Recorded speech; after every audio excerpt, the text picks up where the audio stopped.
Good evening and welcome. I don't know if your evening looks anything like mine. Here in Jersey, where I am, it's pouring down with rain and horrible. So I can't think of a better thing to do than to be here with us, sharing our wonderful global women ed community. Welcome, everyone. And our evening tonight, our session this weekend, what we're focusing on is that global seat at the table. What does that look like? What does that mean to you? And I think we might go around and everyone here, hopefully they're all familiar to you now after our third global unconference. Perhaps we can just have a little think about what that seat at the table means. Vivian, what does it mean to you? I think what it means is that that women and men have got exactly the same opportunities as everybody. And I really like the concept of women have to be everywhere decisions are being made. I think that's the key thing. And at the moment, I don't think we are. Yeah. And it's different in each part of the world. But if you look at it globally, we're not there at decisions when they're made, and yet decisions are made for us and about us. And that to me is what has got to change, definitely. Absolutely. Thank you, Vivian. Lisa, what about you? What do you think about this table? And just a reminder, I guess, that our common definition here is that the table is those systemic barriers that women face. Lisa, what do you think? Oh, thank you. So I'm joining you from Canada, where it is the second National Day of Truth and Reconciliation, in memory of those Indigenous people who were taken from their families and placed in residential schools, and all of the genocide that occurred there. And I open that with that for a reason. Is our society has been built on the white perception and white worldview, and that needs to change. And it's also been built on the male worldview. And I said to my white brother-in-law just recently, if you can't see it, you can't be it. And he looked at me like I had horns from my head. Now, he often looks at me that way, but it's foreign to him that other people should have a say. And he's just one sample of a large representation of men and white women who don't think they have to share the seats at the table. So we have to promote ourselves, because there aren't enough allies yet to promote us for us. So use our own voices and bring our own chairs and build our own damn table. Thank you. Brilliant. Thank you, Lisa. And I think that idea of allyship is probably going to be something that we're going to see throughout our weekend. Lots of people talking about allyship and how we can support each other to kind of get to that table. Liz, on your train to Zurich, what about you think? What do you think? Well, I apologize in advance because I am on a train and I'm trying to be discreet. So I've just left Zurich. So I'm just going to show you. There we go. There's Lake Zurich just in the distance. Anyway, so what do I think? I think it's really interesting what Vivian was saying about anywhere that there's decisions, there should be representation for the people that affects. And I am fed up. I walked into a room a few weeks ago and I went to an event and I walked in there, about 60 people, and they gave me my sticker and they said, oh, your list's free, let me give you the sticker. And I was like, oh, I must be very important that they know who I am.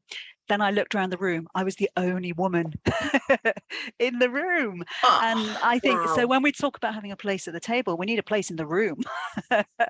And then we need a place at the table. So I think Women Ed is a great advocacy for starting to raise awareness and to build allyship, and that we can work together to make a change. And I want to see more CEOs like myself in those rooms. Brilliant. Excellent. Thank you. Hopefully we will, maybe after this weekend and after all our discussion. Kezia, over to you in lovely. Well, in the Midlands, where it is very, very rainy, I did a 2-hour lunch duty today, so I'm feeling quite wet and cold and rather nippy. So I will warm up slowly. I think I don't really like tables. I've never really been very comfortable at a table. I just even meetings, I want to sort of stand up or move around a little bit. And I think we've just got to be, if you take the metaphor completely to its logical end, either smash up the table or bend it into your shape. Take a saw to it, take some paintbrushes to it and make it what you need it to be. And also don't think you've only got one table. I've got 2 tables in my office because I'm greedy. And to be honest, I don't like either of them. Yeah, just go where you need to go, do what you need to do, don't let anyone stop you. And for those of you that will remember this for the last couple of years, yes, the dogs are here and there's probably something outside flapping, which means they will bark. They don't like tables either, do you, Sybil? No, that's because your back legs are rubbish. I sympathise with Sybil today. So for all of us with bad back legs, let's just do some kicking around and reshape things. Brilliant. Thank you, Kezia. I love the idea of smashing up the table. And I'm sure, again, we're going to hear some kind of alternative suggestions this weekend. Natasha, over to you finally. Yes, finally. So I think everyone's kind of summarised everything really. And I think that the Unconference during this weekend and just in general from Women Ed is just making sure that we are in the right places, whether it's the right time or the wrong time, and making sure that we're heard and making sure that we're opening up opportunities for everyone to be there, to be honest, because I'm just pretty much fed up of, like Liz, being either the only person in the room or the one that's kicking and shouting the loudest. So welcome everyone to the table and let's just, start making a bit of noise. Excellent. For me, I guess it's my kind of turn here. I think to me, it's all about inclusion and equity. If we're going to be talking about that table, without that, we are never going to have the equity we want. And ultimately, I want to make sure that people that look like me, that look like Natasha, that look like Lisa, that look like all of us here are comfortable and feel that they can be with others at the table to make those decisions. And it's important to note that the 21st of September, many of you will know, it was Black Women's Equal Pay Day, which means that every day after the 21st of September, Black women will not earn for the rest of the year. Okay, that's the difference in pay for them. Now, when we've got things like that in 2022, clearly we still have an issue. So we can talk about the table, but there are so many simple things that need to be changed. And all you amazing people out there who are here joining us this evening are the change makers. We are change makers, and we, following our discussions, hopefully we'll all make those amazing 10% braver pledges where we will show that commitment to making those changes. So, can I just add in one thing there, Palm, because I don't know if people saw it on Twitter. It went round quite a lot about an article in an English newspaper which talked about the kind of fruit and vegetables CEOs needed to eat to keep healthy. And the picture on the image was? Man. And what kind of a man?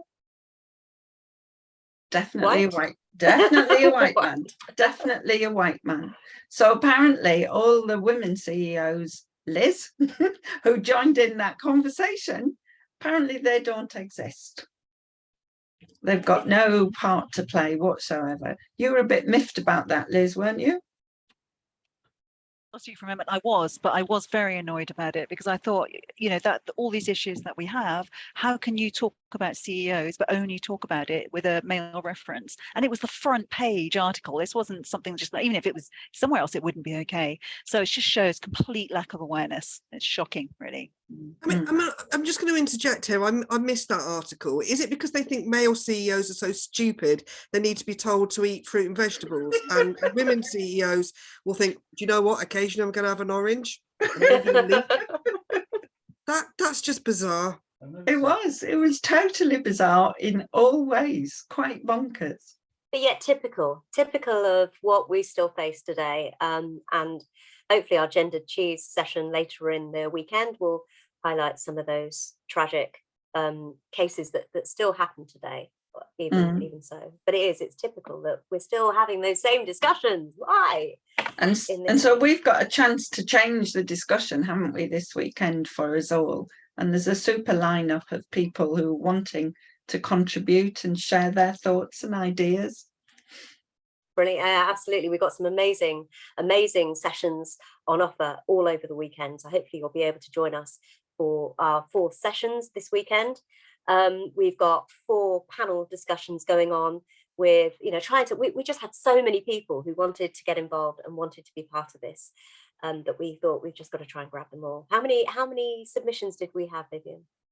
Oh, about 60 submissions. Which is fabulous that so many of our community want to get involved and want to be part of this. So we managed to squeeze as many as we could in. And next time, if you're watching this and you've never presented, please, you know, have a go. You know, clearly most of our speakers are new voices. They are people that have never presented before. And, you know, next year it could be you if you've never done it. So have a go. It's always worth a try. You can have a seat at the table next year. Which table are you sitting at, Natasha? You're muted. Sorry, this is me on my ridiculous phone. I'm actually having dinner, obviously, attempting to do it with the family. But yeah, they're all kind of looking at me like, hurry up, we want dessert. We want to know what to order. Brilliant. So there you go. Like, this is such a typical, I think this really represents females and women. You know, we kind of turn up and show up no matter where we are. And hopefully you guys watching, you're doing all your various things. You might be, I don't know, doing the ironing. Apparently that's quite popular while you watch Zoom sessions. So I wouldn't know, I don't iron. That's kind of how I work. Okay, so well, I think we're going to move on to our sessions today. So thank you, guys. Thank you, Kezia. Thank you, Liz. Thank you, Natasha. Tonight's session is going to, and thank you, Vivian. Vivian, don't forget to make me a host, please, before you go. Lisa and I are going to be presenting this evening's sessions. So we're going to be starting, we've got a range of sessions. I think we've got 5, 6 sessions for you, which all are amazing. They all sound fantastic. And we've got some very, very seasoned presenters, you know, who've been with Women Ed since the very start, its inception, but also some new voices too. And our first speaker is Yamina. Hey, Yamina, how are you doing? Hi, I'm good. How are you? I'm very good. And you know what? I'm really excited because I think there are all of these conferences and all of these sessions. I don't think we've ever actually had a chat. What? I know, it's insane. I feel like I know you, Palm. Well, exactly, I know. It's funny, isn't it? You know, you turn up and you see people and you feel like you've known them for years. I imagine it's going to be like that with you as well, Lisa, when I finally meet you. It's going to be exactly the same. So a little bit about Yamina, and I will stop talking because her session starts at 6:15. But Yamina is going to talk. She's an AHT, an assistant head teacher in East London. A very, very extensive CV, I will say. Lots and lots of things that she's got to offer. In other words, incredibly well talented, and we know that because she's presented so many sessions for Women Ed before, sharing her wisdom with you, and actually shares her wisdom in a range of different ways with lots and lots of networks. Her session tonight is called "If You Can't See It, Become It," and I love that. What prompted that title, Yamina? It's something that I talk about in the session, but essentially not seeing people who look like me, who represented me and my voice, particularly in a London where a lot of our students do come from Bangladeshi heritage or from diverse backgrounds, but they never felt like they were represented at the top. And I never felt like I was when I was at school.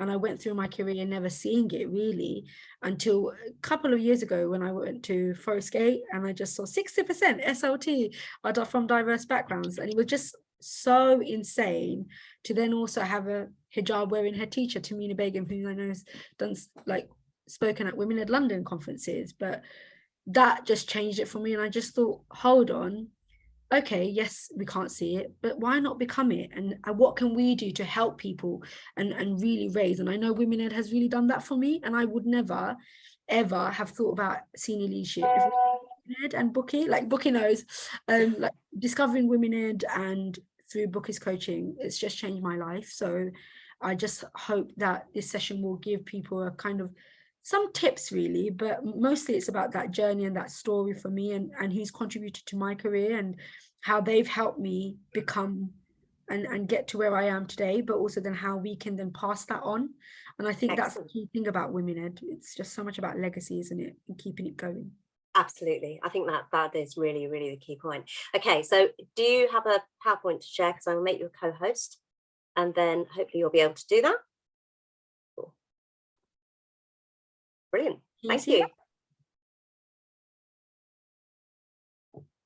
Hi everyone, I'm Irina Bibi, and yes, I'm an assistant head teacher. Can you just see me cringing there when Palm was saying, oh, extensive and talented? I was like, no way. That's so not women ed. So I'm just gonna take it and go, hey, if it's not bragging, if it's based on facts. So let's go. I'm so excited to be here. I'm a little bit nervous because the first one, and the excitement and nerves are kicking in really. But I'm a Women Ed Network leader for London, and I love it. It's so much fun. And more recently, I'm a Diverse Educators podcast host with the wonderful Nick Bentley. Those of us who know him know how wonderful he is. I'm so excited to be here, and particularly talking about this particular topic about if you can't see it, you can't just become it. And obviously I make it sound so easy when I say it like that. Don't just become it. It's like, it's the easiest thing. It's absolutely not. And hopefully this session will really share some of those ways in which I've been able to become the kind of senior leader and be in this position that I am today, and who's supported me really. So you see on my screen, if you've been to one of my sessions, particularly for Women Ed before, you'll have seen this timeline many times. And the reason I always share this is because I think it's important to know people's stories and to understand how they've got to where they've got to. Sometimes we just see, oh, she's an assistant head, oh my God, that's amazing, but actually never see the work that goes behind it, and actually how long it might have even taken me to get here. And I still think I'm a bit of a, I'm a 12-year-old when it comes to teaching, which is still very young. It's year 7, year 8. So actually I'm not as experienced as a lot of our colleagues might be. But how have I got here? And I think that question of if you can't see it, become it. For me, my leadership story has been surrounded by mentors and coaches and sponsors who have helped me see the best in myself, who called me gold dust. Yes, Bookie, that's a shout out to you. And it helped me see the best in me. Because before Women Ed, my inner critic would rage against me. You're not good enough. You're not competent enough. You're not white enough. You're not intelligent enough. You're not posh enough. You're basically a failure. You're going to keep getting things wrong. You're incompetent. You're not what a senior leader looks like.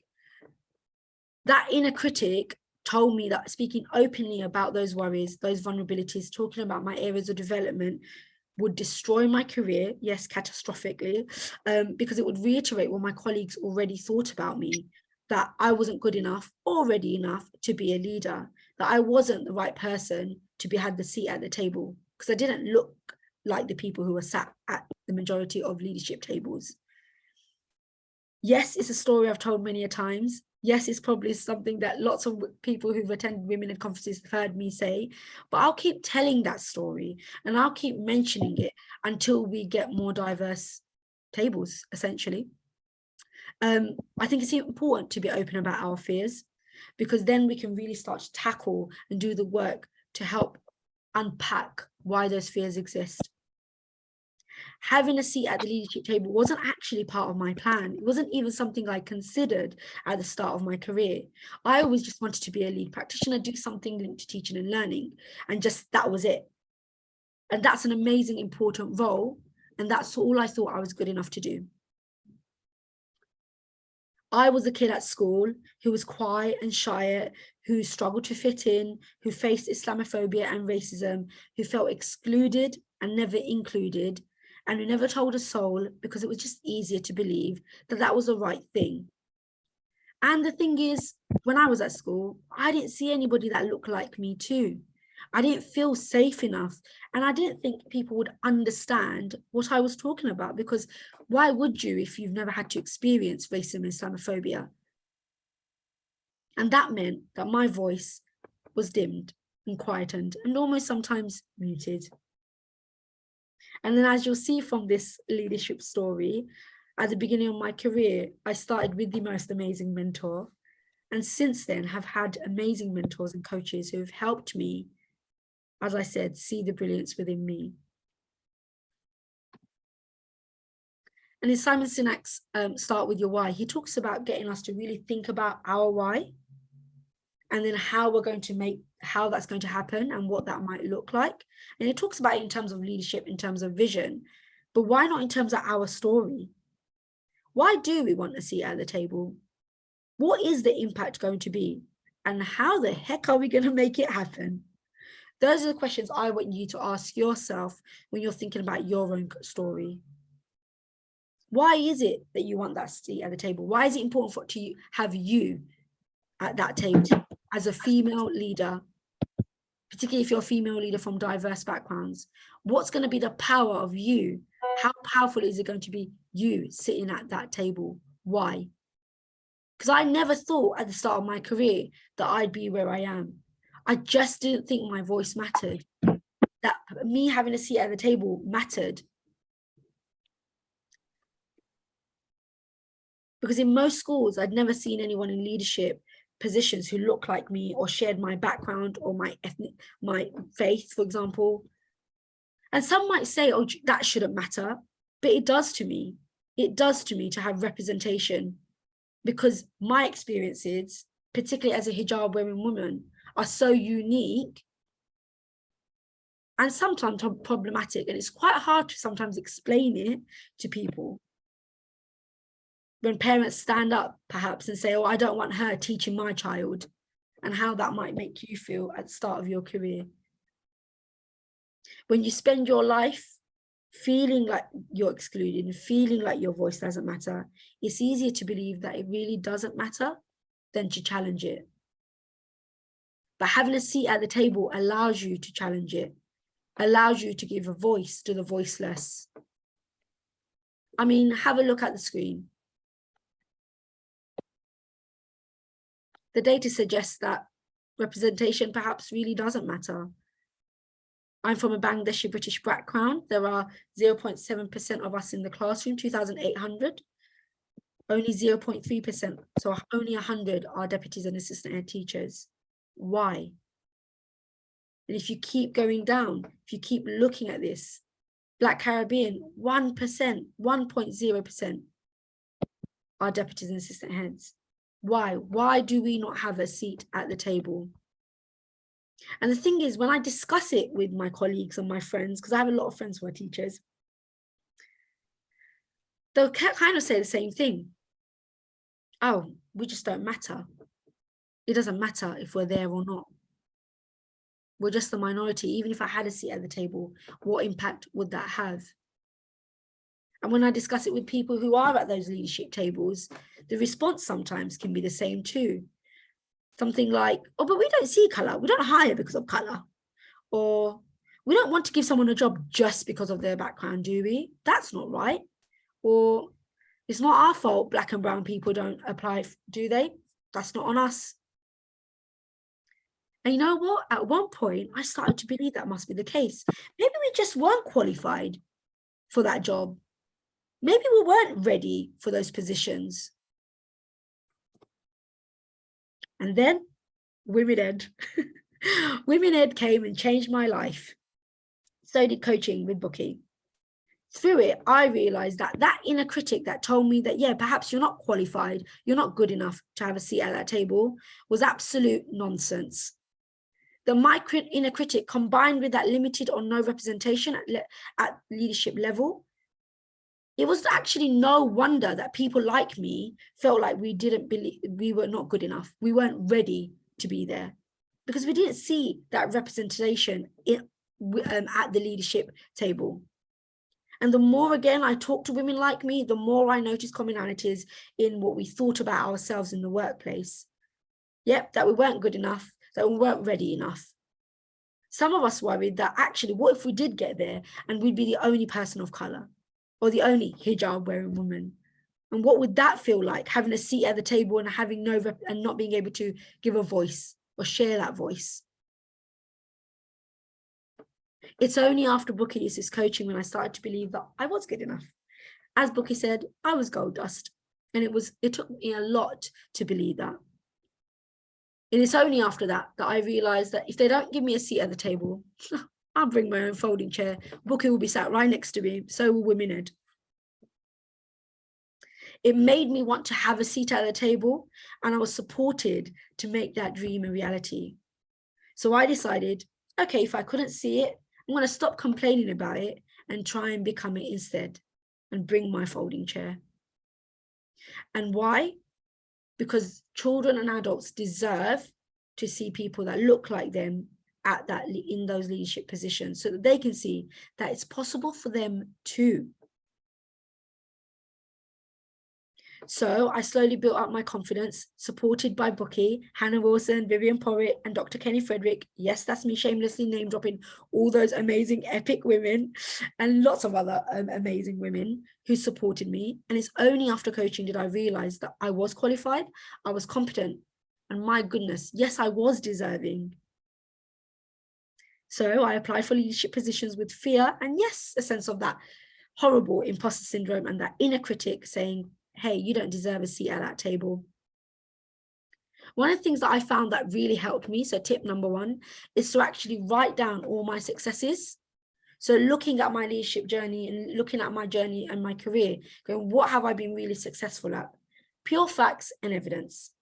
Numbers were included, and anyone who knows me knows I hate numbers.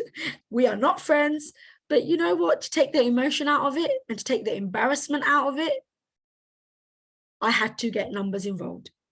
Pure facts and evidence. Write it down. Write those successes down. I started journaling, which is tip number 2, really thinking about how you're making notes as you're moving through your career, starting to journal and making a note of everything that you were doing, and actually even the mistakes perhaps that you might be making and how you're learning from them, because everything is a way in which we develop. And after applying, it led me to Forest Gate Community School, where, as I mentioned earlier, 60% of SLT and staff were from diverse backgrounds. It was shocking and it was refreshing to be surrounded by a diverse range of people from protected characteristics and beyond. The thing is, I had a seat at that leadership table. I was a senior leader. And yet I felt nervous every week. So yes, I've got a seat at the table now. But yet I still found that I was nervous because I couldn't speak. I'd be sat there shaking and thinking, oh my goodness, I've now got a seat at this table and I'm not utilizing it. And what would happen is I would work to be like this perfect person and have this superwoman complex, try and be the best of myself every single day. So yes, even though I had a seat at the table, I still didn't think I was worthy.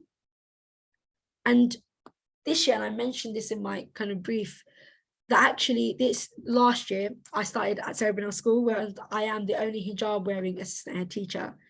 And that brought back the inner critic, and it brought back the imposter syndrome. So even though I'm now in my 5th year as a senior leader, assistant head teacher, that fear was overwhelming and all encompassing. I looked around, and not because of anything that anybody else had done, but because of my own fear of feeling like I wasn't worthy. And what I ended up doing is feeling this burden of representation. And that's the other thing that sometimes we don't talk about, that once we're there, for women of color, it can be a burden, like you feel like you represent not just yourself, but now I feel like I represent all hijab wearing women. And that's pretty much a huge burden and a pressure to put on yourself. And it was only during a coaching session with Angie Brown, and I'm sure you've noticed the thread and motif is coaching. I told her about this, and I told her how I feel in that room. So despite knowing that I had so many allies, so many supporters in that senior leadership room, why did I feel so scared? She helped me to identify all the allies. And one thing she told me is this, and it stayed with me, and I'm going to give this advice to everyone out there too, that if we keep holding ourselves as women, and particularly women from diverse backgrounds, to ridiculous standards that white cis men don't, who get away with being mediocre, sometimes pretty poor, why do we keep holding ourselves to these ridiculous standards when people who are looking up to us, who might be inspired by us, who might see us as their representation, then look and go, oh my goodness, she's like amazing, she's superwoman. I can't be like her, so I'm not even going to apply.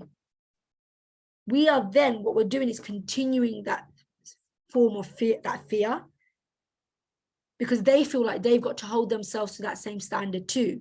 Like they can't make mistakes, and that's why they can't be a senior leader. Because if Yamina doesn't make mistakes, then I can't make mistakes, and I am a person who's human, so I will, all of that. And having that conversation with Angie through coaching really helped me. And I'm not saying it's gone at all, But what I am saying is I've started to let go of that pressure on myself. So yes, I've got a seat at the table. Yes, I'm the only hijab wearing woman at the senior leadership table. But no, I'm not going to let it pressure me. And no, I'm not going to allow it to conquer me. Instead, what I'm going to do is enjoy it and utilize this voice that I have, utilize the seat at the table to represent and to make sure that those voices are included so that our children and our staff feel represented. Because it's amazing to have a seat at that table, but it's not if you constantly feel like you've got to prove yourself, which is what I feel all the time. And that in itself steals the joy. So if you can't see it, become it. And don't put yourself under a lot of stress and pressure to be this perfect person, because perfection doesn't exist. And I'm going to leave you with this because I'm aware of the time. What makes you remarkable? If you're thinking about your leadership story, you're thinking, yes, I really want to take that next step. Yes, I want that seat at the table. Yes, Yamina, don't need to be perfect to be there. Great. What makes you remarkable? Write those down. Write those successes down. Do it now after the session.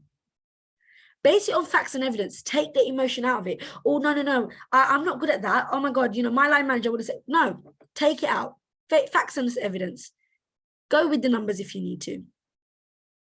Share those successes. Share those successes with people. And if you're like me, you feel very uncomfortable because you feel like it's bragging. Well, it's not bragging because it's based on facts. And if you still feel like it's bragging and you're a bit embarrassed by it, then showcase yourself alongside others. So, okay, you don't need to say, oh, these are the things I've done and I'm so amazing. But you can say, here's the things that I've done with the team. So you're still showcasing yourself. And this is about how you get there. If you can't see it, become it. These are some of the ways in which we can do this. Another way is find a coach, find a mentor, and find a sponsor. Hannah Wilson talks about this, and she taught me about this, and I think it's really important. Get yourself a coach. Book it. Yusuf and the Women Ed team have got some amazing things happening. Please do get involved. Your mentor is somebody who's probably done a job that you want to do, like a leadership position. Get them to support you to see where you want to be and what you need to do to close maybe gaps in experience, perhaps. And then have a sponsor. Lots of, and this is true, lots of men will have sponsors. They will have people who open doors for them just through their networks. When you grow up in a place sometimes of privilege, you have connections that people like me, working class, brown Muslim women, might not have access to. So find yourself that sponsor in your workplace or beyond. We have Women Ed. There are thousands of amazing Women Ed people out there from across the globe who will sponsor you. I guarantee it. Who are they going to be? Find them. Use them as part of your support network. And then think about who are the people who are championing you already. And if you don't have them, find them. And again, Women Ed is here for you. Who are those people who are going to champion you? And I say that because some of the things that I've done that I do outside of school, where I speak in conferences, that's because of people who champion me, who say, oh, you know what, Yamin is somebody who might have an expertise in this. Why don't you get Yamin to speak about that? Who are your champions who are going to provide those spaces? What's the quote? Surround yourself with women or people who would mention your name in a room full of opportunities. Who are those people? Find them. And then to keep the legacy going, who will you champion? Who will you sponsor? Who will you mentor? Who will you coach? Because once you're a leader, we've got to keep it going as women. We've got to have more women, particularly women from diverse backgrounds, championing each other. We as women, we are such a global unit, and we're so lucky to be part of this community. And I just want to end with, just be your authentic self. You don't need to, I always thought I had to change myself to have a seat at the leadership table. You don't. Because if you can't see it, become it and be your authentic self, because that's unique to you. No one else can do you. Thank you very much. Great. Thank you so much, Yamina. That's fabulous. Thank you. So much powerful stuff there, and to take away for so many, and some really key messages about you and how you felt on that journey. So thank you so much. I'm really sorry to our attendees. We can't seem to work out the chat function. And so I'm sure you all had amazing things to say to Yamina, and you all wanted to chip in and contribute, but I'm really sorry we can't seem to fix it at the moment, but we will carry on working on it. Lisa. Yes, I wrote down some things there. You know, we're so used to being submissive and humble that we don't want to amplify ourselves, and because we are also servants, we will amplify other people before we amplify ourselves. And I put something in the chat. Do make sure if you're on Twitter that you try and amplify each presenter, each panelist, because that's what Women Ed is best known for, is raising each other up. So do make sure if you're not following Yamina on Twitter, do so. She always has powerful things to say. Mostly I just talk about whether or not I wear a bra out. So, you know, follow Yamina. I have the great pleasure of chatting briefly about our next presenter, Emily Rankin, who is from Prague. Now, I've been to Prague, and I think through Twitter, I've known about Emily. So when I'm in Prague, I just wave at everybody because maybe she'll see me. Beautiful, beautiful city. Emily is a deputy head and has some kids that are often on the Twitter, beautiful, beautiful babies. And she's going to talk to us about increasing our staff diversity in our schools and work locations. Emily, welcome, welcome. Oh, thank you so much, Lisa. And wow, Yamina is a hard act to follow. Her strength and drive and power and authenticity just jumped right out of my screen. So here I go. That's a hard one, but I'm just so glad to be here with the Global Women Ed community. Hello, everybody from Prague. And I have a little bit of a cold if my voice gives, but we're going to make it happen anyhow. So I'm here to talk about recruiting and retaining diverse teachers for student success, and hopefully I can share my screen in order to do that. There we go. Lisa, is my screen showing up for you? Sorry, it is indeed. Okay, wonderful, thanks. So when I'm talking about diversity in this sense, I'm going to touch back on the protected characteristics of age, disability, gender reassignment, pregnancy and maternity, marriage and civil partnership, race, religion and belief, sex and sexual orientation. That's a mouthful, but it's so important. Also a caveat, I'm American, so some of the terminology I probably use is American. Lisa can relate to this because she's from Canada, just north of me. And even though I'm in Prague, I understand working abroad, terminology might be different. And also, I wanted to make the point that DEI work, of course, there's good best practice across the board, but really, I think that every school context should have an institutional level understanding of diversity, equity, and inclusion, and unique and relevant plans for their communities as well. There's not really a one size fits all. So I'll go ahead and introduce myself again. Hi, I'm Emily. So like Lisa said, I'm a deputy head in Prague. I've been in education for 17 years, and that means that I've served in middle leadership, and I've been a teacher in senior leadership, and I've been on a lot of hiring panels. I'm no expert necessarily, but I feel passionate about this. I've served in a handful of schools in the US, 10, 15 years ago in the state schools I worked in. Hiring diverse teachers was a big part of school strategy and part of school improvement plans. So there were big initiatives to do this. Since I've joined the international sector, not as much, to be honest, but I am encouraged by the DEI, the efforts that schools are making around diversity, equity, inclusion as well. It gives me hope. I think it's coming. Personally, like Lisa said, I have two little firecrackers. I'm the mom of and a geriatric dog, you can see, so they keep me busy, but I'm always progressing on my own DEI we say in America, journey. I feel like I have a lot to learn, but because I care about this so much, I wanted to talk to you tonight about how important it is to hire a diverse teaching staff. Okay, so why is this so important? Well, we know that students do better when the teachers in front of them reflect the students themselves. A large, significant body of research tells us that. In the US, this is especially significant and true for African American, Latino, and Asian Pacific Islander students in particular. A lot of research has been done around them and shown that when they have teachers that look like them, they have higher test scores, they probably benefit from higher teacher expectations. There's more engagement in the classroom, and that could be through more culturally relevant teaching perhaps, or less implicit bias. We're not really sure, but it's very notable.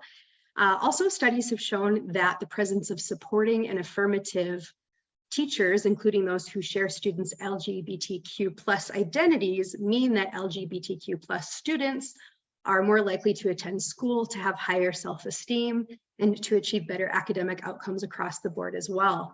It is notable, I was looking up some statistics, that in the UK, less than 1% of teachers have a disability, and I think this deprives students with disabilities and not without disabilities. I think it deprives them of role models. So, as we look at all of these different statistics, we can see that across the board, teachers around the world simply aren't as diverse as the student bodies that they teach. And I think the homogeneity of teachers is probably one of the contributors, the research suggests anyways, to the achievement gaps we have in, say, gender and in ethnicity and things like that. So the teaching workforce changes a little bit. It's becoming a little bit more diverse around the world bit by bit. However, it's not changing fast enough. Around the world, 70% of teachers are female, and in the primary sector, it's actually 9 out of 10 teachers. Unless you're in sub-Saharan Africa, that's the one place there's an exception. And I noticed also in England that 92.9% of head teachers were white British, which doesn't reflect the population at all. So we need to have teachers and school staff that look like the demographic, the student bodies they represent, in order for student outcomes to be good. Moreover, so when you have a diverse teaching body, you also promote tolerance amongst all students. Everybody benefits from this. So all students are exposed to multiple perspectives. They probably will have an increased sense of civic engagement, research has found, and also being taught by people with different viewpoints, different methods, different lives. It really helps students improve problem solving, creativity, critical thinking skills, just because what they're surrounded with is so much more enriched and diverse. And then finally, we have found that school health indicators tend to rocket, there's my little metaphor, rocket right up across the board when a teaching staff is more diverse. So you can look at things like reduced disciplinary problems, higher attendance rates, higher rates of parental engagement. A whole school body improves when you make the effort to include a lot more voices in your teaching staff. And there's no excuse not to, really. So inclusive recruitment, how do we make this happen? Because Amina was just talking and she said, yeah, people say, oh, well, Black and brown people aren't applying, or oh, so-and-so's not applying, so it's not our fault. Well, actually, there is a lot you can do to ensure that people from all walks of life and with protected characteristics work at your schools. So firstly, write inclusive job descriptions. Now, Vivian Porritt, one of our Women Ed founders, she did a piece on this. She talked about how a lot of leadership job adverts especially, but they often favor typically kind of CAS white male qualities, which has put women off. And if that's the case, are we unconsciously doing this to a lot of other groups of people as well? So it's worth examining the semantics of your job descriptions. Have people beyond your HR team and your SLT team look at job descriptions and analyze them so that they are more inclusive. Also, take part in relationship-based recruitment, and that's essentially building relationships with all kinds of organizations, student societies, maybe advocacy groups, so you can get the word out to them when jobs become available, and then you can hire fast and get the best people, right? It's a little bit more difficult here in Czechia, where I work at an international school because of language and cultural barriers, things like that. But my school has built links with organizations like Romea, and Romea supports Roma students in getting to university and then finding careers after. And by building those links, hopefully that will be fruitful for us down the road as well. Yeah, it's a really easy thing you can do in your local communities. Also, standardized interview processes are important. So you need to eliminate bias, get anti-bias training for the people that are on the interview panels at your school. Also, some training to use interviewing techniques that reveal candidates' experience, knowledge, and strengths are important. At my school right now, we have a standardized interview form where we make sure that everybody has the same questions that they answer, and you might not get caught up with somebody who's really charismatic that you just go off piste with, but everybody gets a fair shot at how the interview runs. That's been really helpful for us. Also, grow in-house people. So I worked at a school in Minnesota, St. Paul, Minnesota, in an urban school, and the student demographic was mainly Latino, Hmong, and African-American students. And yeah, we were having a hard time finding applicants who are qualified that mirrored our student body.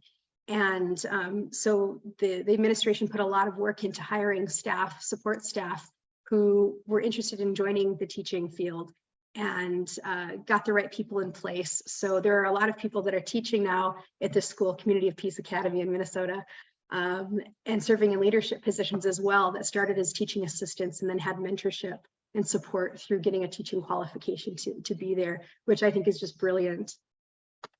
Also, multiple measures. So you need to look at a comprehensive picture of a candidate for a job. And a way that you can do this is to identify the most important competencies and traits necessary to be an excellent teacher at your school. And of course, schools are schools, but we all have our different contexts. And then you want to create interview questions and hiring exercises around the questions that you've developed.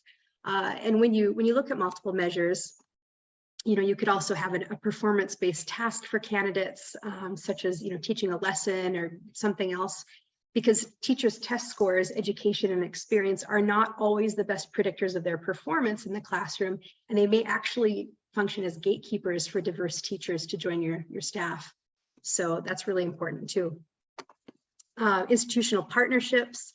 And this is partnering perhaps with a teacher training provider if you can, probably one especially with alternative routes to teaching, offering mentoring opportunities like Yamina just talked about, and internships.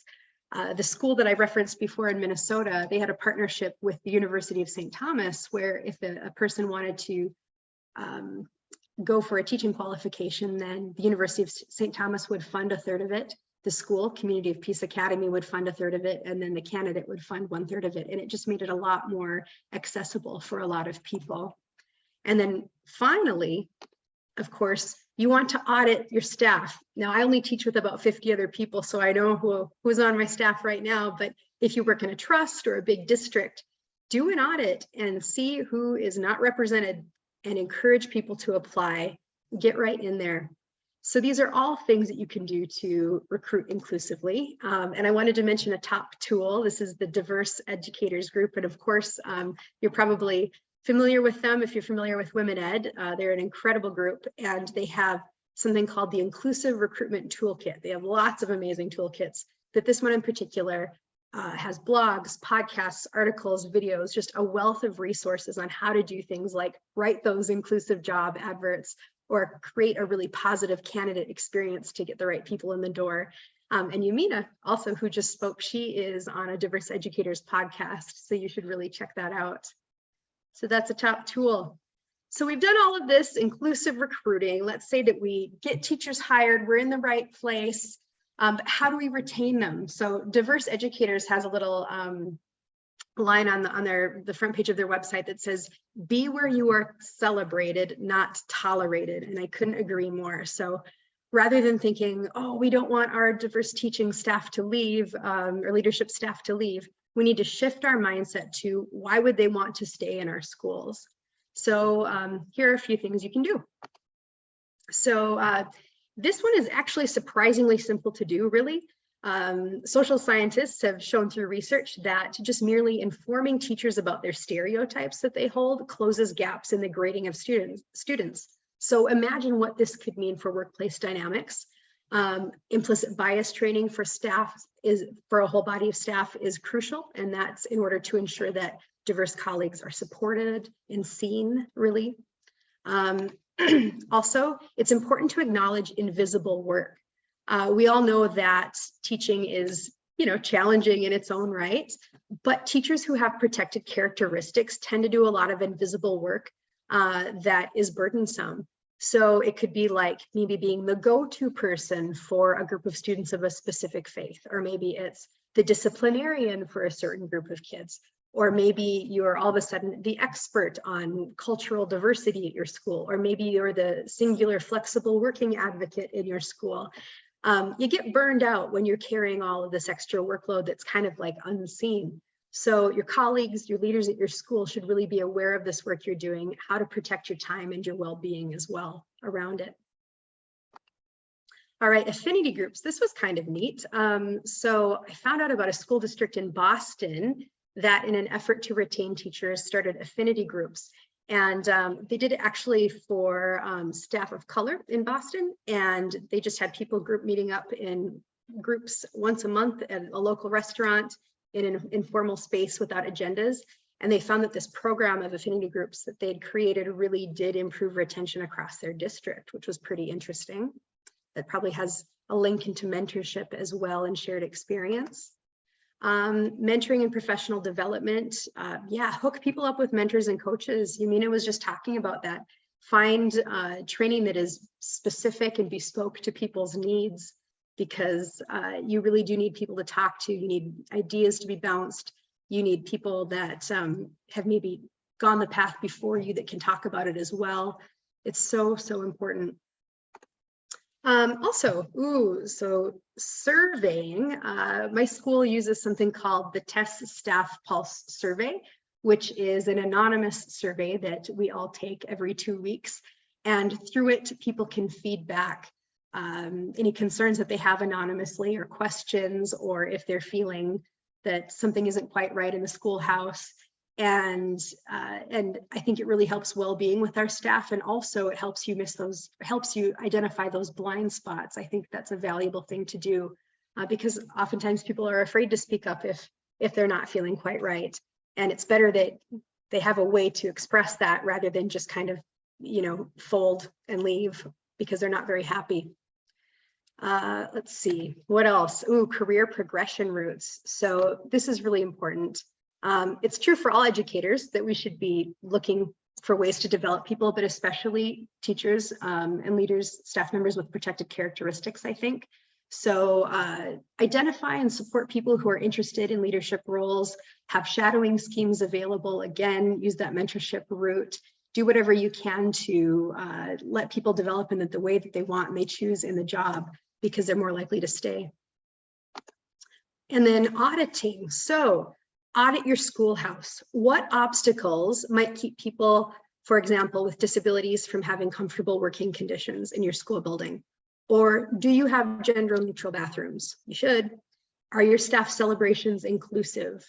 Here in Czechia, there's a lot of beer, and it tends to flow at different school events. And I have colleagues that, one colleague that's Hindu, other colleagues that don't drink for whatever reason.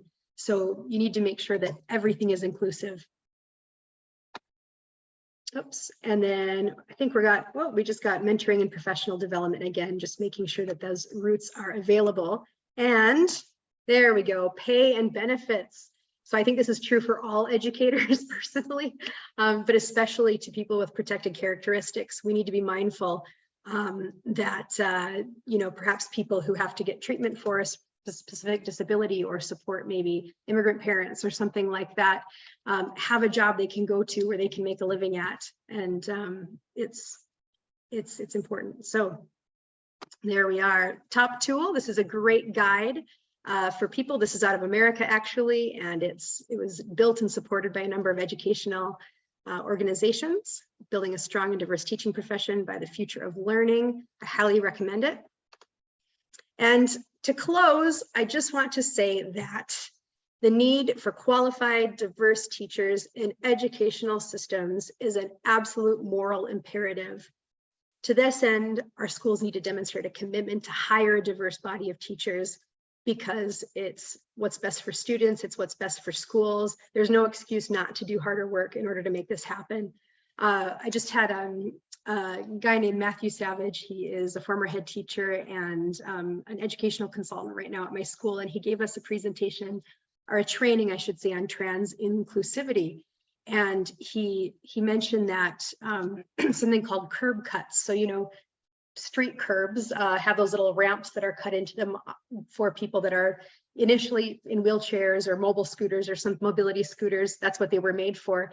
But it turns out that after those were implemented in cities, we found out that they really benefited everyone. Somebody pushing a pram, someone pulling a suitcase, somebody pushing a food cart up onto the sidewalk. So really, what is good is good. What is good for one group is good for all. And we should be working very hard to make sure that all voices are heard, that all people are represented. It is an absolute moral imperative. Thank you. Thank you, Emily. I'm thinking of, you know, about 11 years ago when I first became an assistant principal. And, you know, one of the first things I do is let people know that I'm a lesbian, and 2, I don't drink.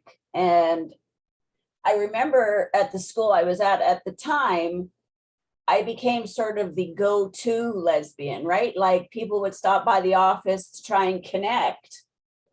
Hey, did you see that show last night where there was a lesbian?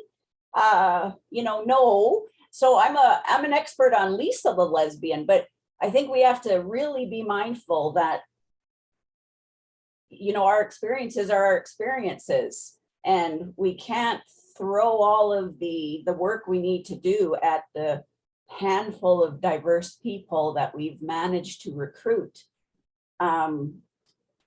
It's important, right? It is the moral imperative. It's the right thing to do. So thank you very, very much for that presentation. Thank you, Emily. I was going to add actually just Emily. Oh, she's gone. Emily, if you can just come back. Somebody, I think it's Isabel, has been asking what your staff survey was. Oh, thanks. Yeah, it's called, so it's from the TESS. It's called TESS Staff Pulse. So you do need a subscription to TESS to do it, but we found it's worth every bit of money we've thrown at it. So it's been really helpful. Excellent. That's a great shout. Thank you. And the Diverse Ed Toolkit that you referenced, I've also just shared that on Twitter. So you can find the link there. Thank you. Thank you, Emily. Cheers. It was a brilliant session. Thank you. Such a powerful message as well. So we're going to pause for a moment because you may remember that there was a bit of an offer to entice you, not that you need enticing, to our Unconference. And it was to do with this fabulous stuff. I'm wearing my merch there. It's funny, I can't get it into screen unless I stand up and start jiggling my boobs around. But we've got a winner. We had 4 across the weekend. We are going to have 4 winners of who are going to win access to merch. And we have got a winner. And so, drum roll, please. It is Frances Akinde. So I don't know if she's here tonight, but if not, don't worry. We are going to pop that onto Twitter later on, and Vivian will be in touch regarding your merch. So congratulations. And don't forget, there will be a few more of these over the course of the weekend. So I'm going to now hand over to Lisa, who is going to chair our panel discussion this afternoon. We've got 4 of these across the weekend. And we thought not only was it a brilliant way to use up all the brilliant people that have offered to speak, but it was also a great way to have a think about what we actually mean about all our titles. And this session is the what would a global table look like? That's ours tonight. So that we've got the discussion here, and then we've got another 3 of these across the weekend. Lisa. All right. So before the actual session began, I just want to clarify that we had decided to share this. But I'm happy. I love speaking, and I'm here at Calgary in my little house here. I'm an assistant principal at a high school here in South Calgary. If you've never been, and chances are you haven't, Calgary is divided up into 4 quadrants, and I live in a quadrant that would Well, it would resemble some of the states in the United States that you might, say are a little redneck. I live in redneck Calgary. I don't know if that's a term UK people are familiar with. Think of your old Boris there. So that's what we have down here, that religious right, white, everything's right if you're white. And it's work that I've taken on at my school, as I mentioned right at the beginning, or if maybe we were still in practice. Today is the second National Truth and Reconciliation Day in Canada. It was proclaimed last year by our Prime Minister, and it's to acknowledge the genocide, and I use that word urgently, meaningfully, and purposefully, that happened to our Indigenous people.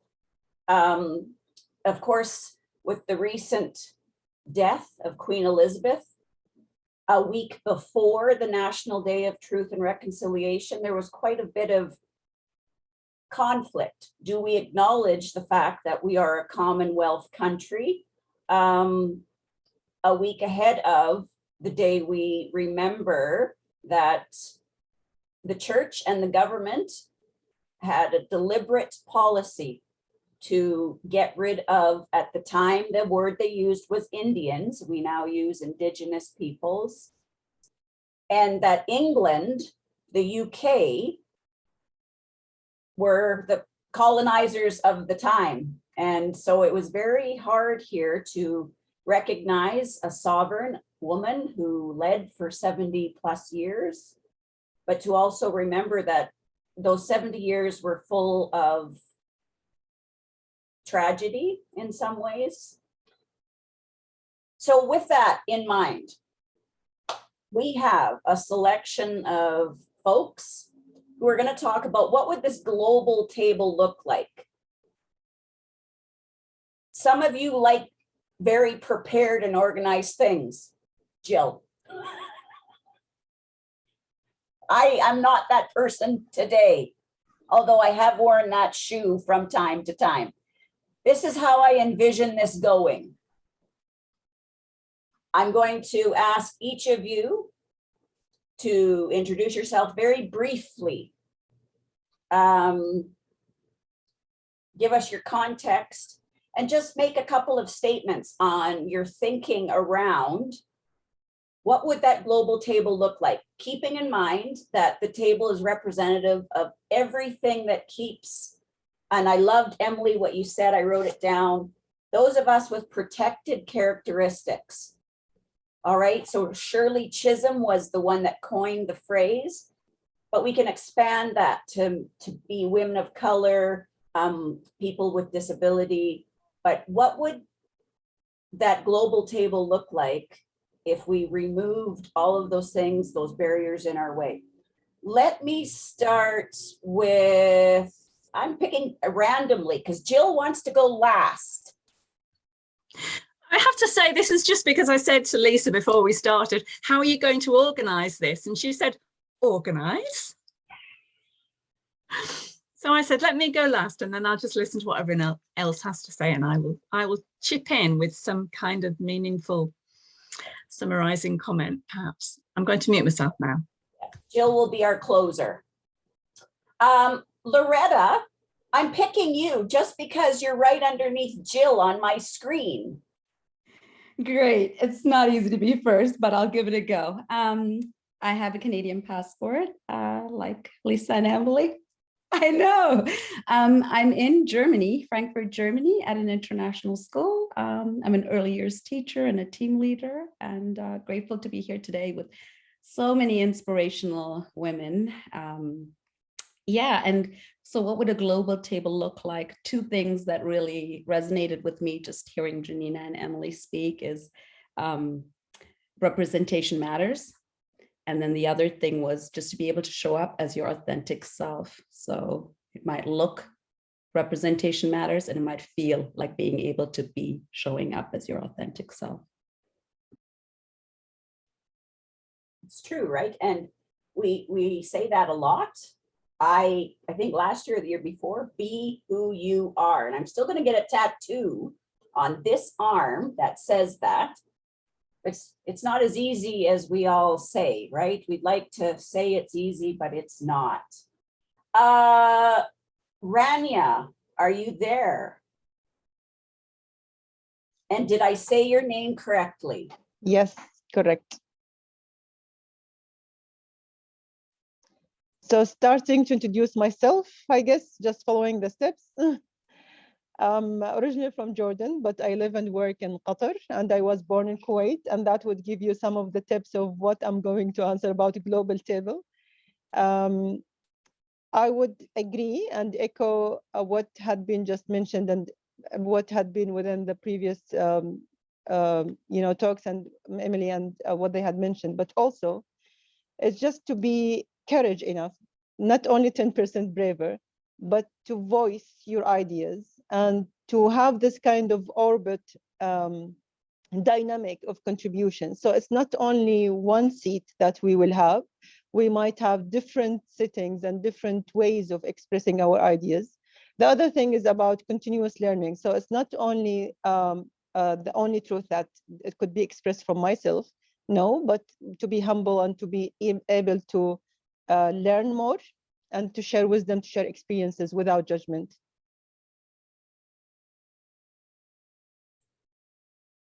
Exactly right. And I'm going to be mindful of how much I monopolize. So Parm, cut me off if you need to. It's okay. Let me tell you, I try to be as honest and transparent as possible.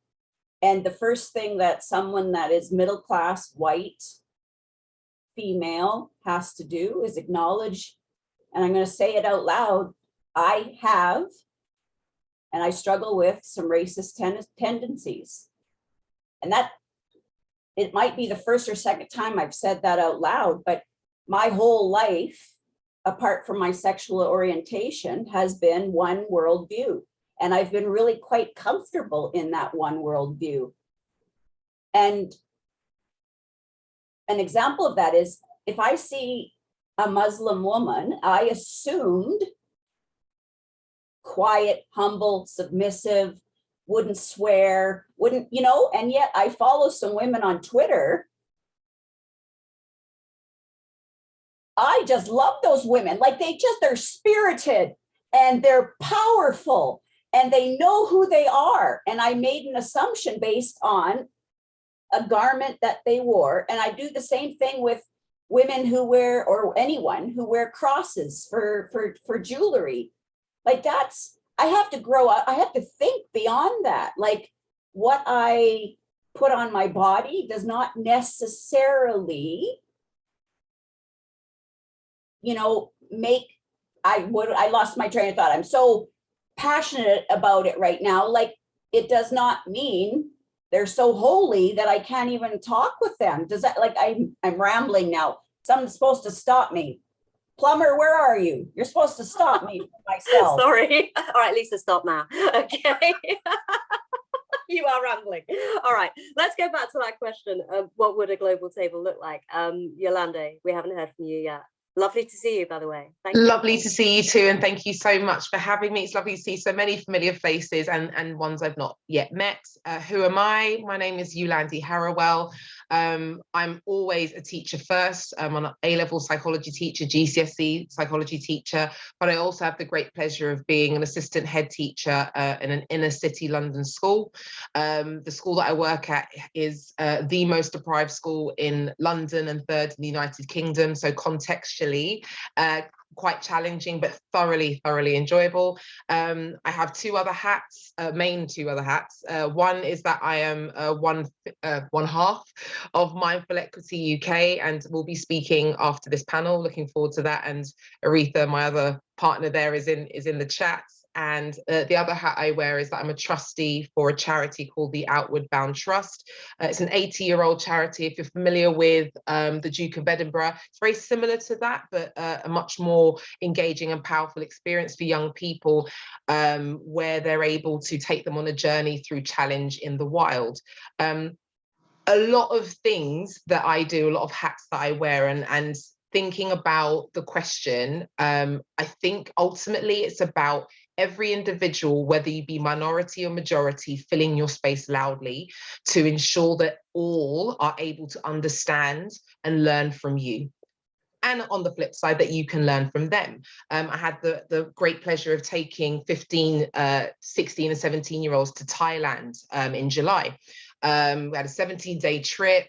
It was definitely a challenge abroad. And why am I mentioning this? Because ultimately, those young people, in the context of London, in the context of the United Kingdom, are students who really wouldn't be going to Thailand to do a challenge, to be volunteering in an elephant nature park. And, you know, them being these very tall Black boys and these very tiny women and men, you can only imagine the kind of cultural exchanges that happened with them. But that beauty of allowing them to meet, allowing them to be their authentic selves. And we did a lot of proprietary work to ensure that they were strong enough and bold enough to feel the fear, do it anyway, but also fill that space loudly and proudly, and not shy away from who they are, whether they were trans, whether they were an immigrant, whether they were someone who came from a very impoverished background.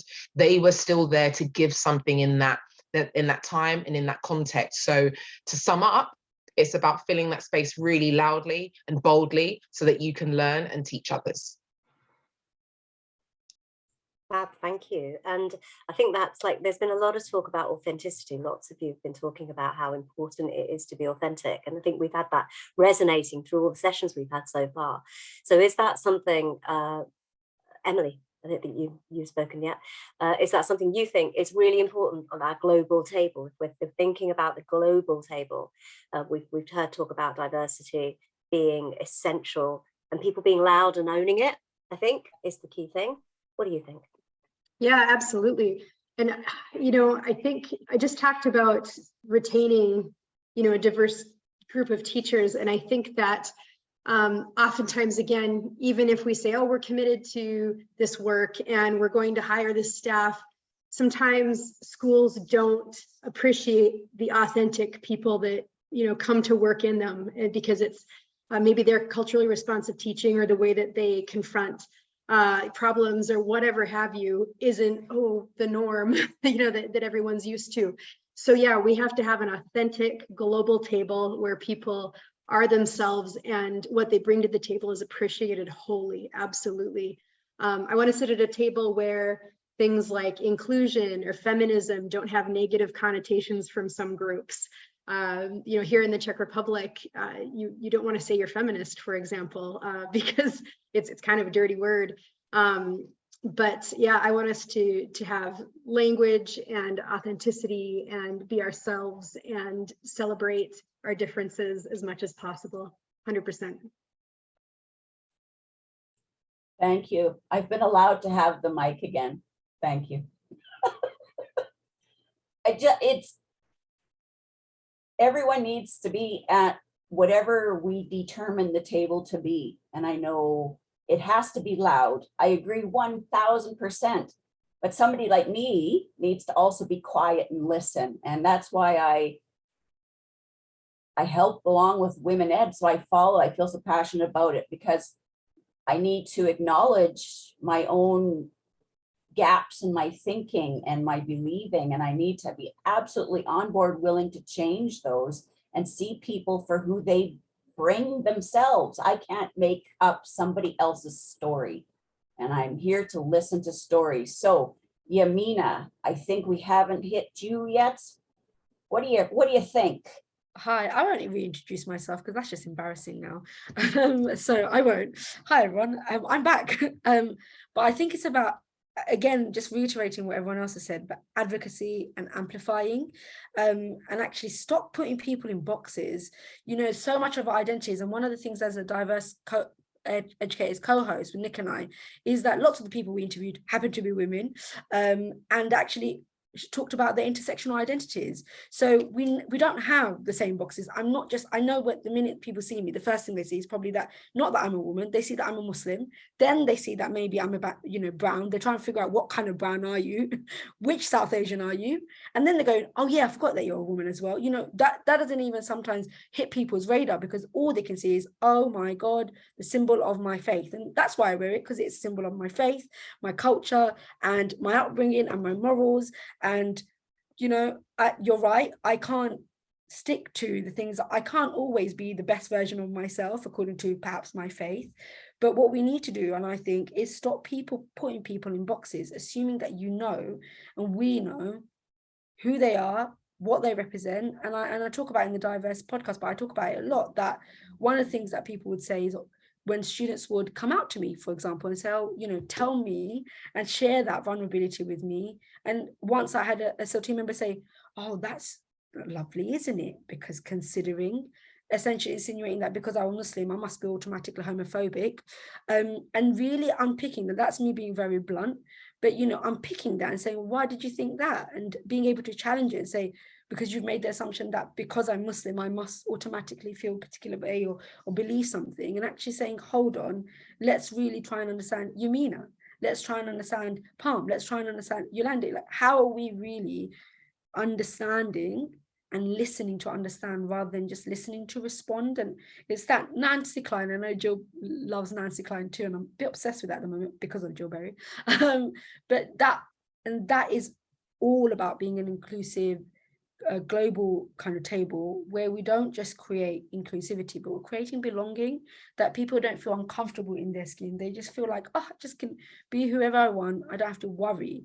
And I talked about it earlier, but that anxiety that can come with being the only hijabi, being the only Black person, being the only woman, brings anxiety to the point where you're working all hours, putting pressure on yourself because you think that you've got to now represent. I feel like I've got to represent every hijab wearing woman, my whole faith, because if I do something that doesn't align with what people think I should be doing, then I feel like I've just let everyone down. And actually, as a global table, we just accept people for who they are and we celebrate them, like Emily talked about. We advocate for them and we amplify their voices. And we do that all the time. We don't just pick and choose. We do it all the time. Sorry, I get too passionate. But yeah. That's all right. I mean, I think you've just raised a really important point about intersectionality, because I think, at the global table, we're talking about all these people at the table. And I still think that intersection of whatever it is that we're all battling with, our different identities, can sometimes be a bigger challenge than anything. So how could you, or if anyone, maybe Loretta or Rania could maybe suggest, how can you ensure that those women who are, discriminated against in many different ways because of their different identities, how do you ensure that they do get to that table in the first place? Because they're not there, are they? Let's face it. Rania? Yep. Thank you for asking that. And thank you also, Yamina, for mentioning different things about, even for ourselves, building our own identity. This is something very important. So instead of waiting for others to allow us to sit on the table, sometimes it comes from our inside, because we think that we might not be suitable in sitting or even expressing. And that happens all the times in different ways and different forms. So it needs to come within our acceptance for ourselves and our own ideas, even making mistakes or things that was not even acceptable. Even within this kind of panel, we might, start something. I might change my mind even at the end of this, so it's fine. So this is kind of a global table, global Zoom, if we'll say, or kind of session that we're having. And this is kind of storytelling and sharing ideas. Even sometimes when I talk to my children or my daughters or my friends, I tell them that this is how I felt and this is how I try to work on this. And then we start thinking of other women and other men, or different formats that we're talking about, just to encourage and to help them, because we need to see this kind of zigzagging or this kind of different ups and downs within the feelings or within the ideas, sometimes how others might perceive themselves. So we need sometimes just to push them a little bit, or even to just just provide a space between two seats, and they naturally will come in. Those kind of nice treatment or nice gestures, some people would just simply learn from them, or they will jump and start seeing, yeah, I can join, why not? But if we make everything, you know, kind of perfect, or this is how I started all of my life, this is not the case. We all had faced some situations, and even till now, we face some situations that we might not be able to join or to speak up. Either we're not, you know, confident enough for the ideas that we have, or we're still either afraid to lose a job or afraid of the consequences that we might face, different things. And I'm sure that each one of us and each one of the attendees and whoever's going to be listening has lots of stories to share and examples to mention. But if we start mentioning and sharing those, it will make us more confident and more able to even to lean in and to start continuing this journey, because it's a journey, but at the end. Thank you. You know, it's about getting to know each other, right? Isn't it the heart of it is let people write their own stories and live their own narratives, and we don't need to add our own pieces to their chapters. It's just getting to know them for how they represent themselves to us. I think we got what, 10 minutes? So we have Jill to sort of wrap up and then some final remarks from the panel. Jill. Hi, thanks, Lisa. So I'm Jill Berry. I taught for 30 years across different schools, finished my headship in 2010, and I've been doing various sorts of leadership development work since then, done a doctorate, written a book about it. I'm writing fiction now, so do look out for the fiction. I'm so proud of it. And that is me being 10% braver, more than 10%, I think. Just listening to you all and thinking about this, I think it is about making sure that we have the widest possible networks. I was involved in Women Ed from the beginning, and I went to the Unconferences face-to-face between 2015 and 2019. I spoke, I think, at all of them.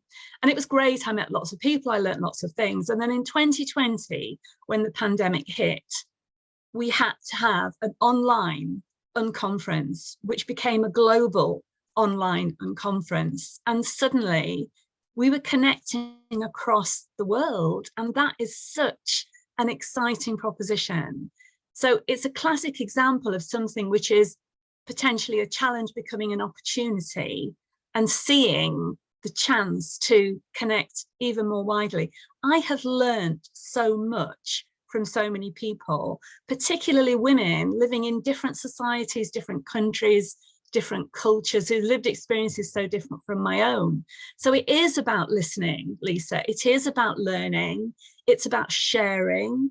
It's about helping people understand our context and our perspective, but listening and reflecting and learning from one another. That's what the global table is. And this is a brilliant example of it, I think.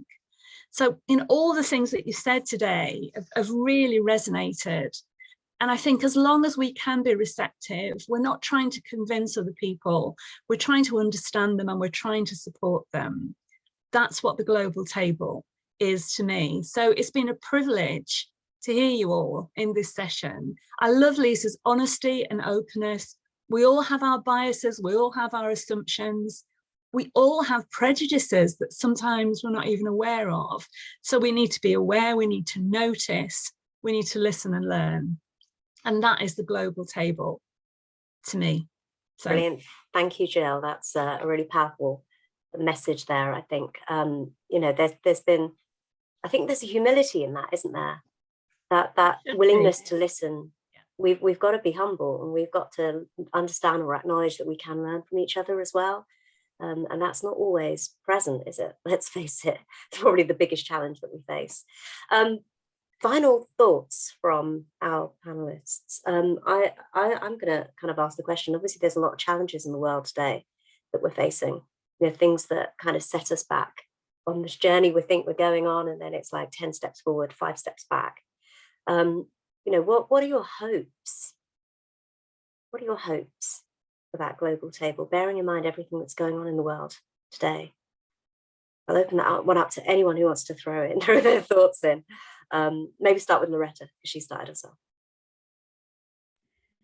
You know, sometimes I wonder too whether the table is always the right place to meet as well. You know, when we're talking about when there is no space for women and there's no space for women to join the table, like sometimes we do bring a folding chair to the table. What if there isn't even that folding chair available?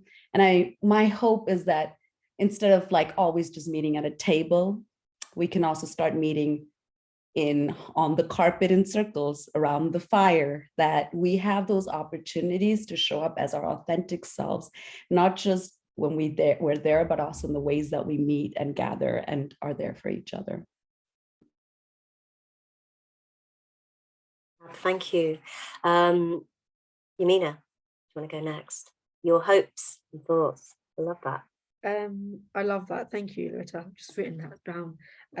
But shared voices and inclusive spaces that create belonging so that everyone sees themselves represented in whatever the format is, whether it's a table, circle time, I love that, carpet by the fire, I love that.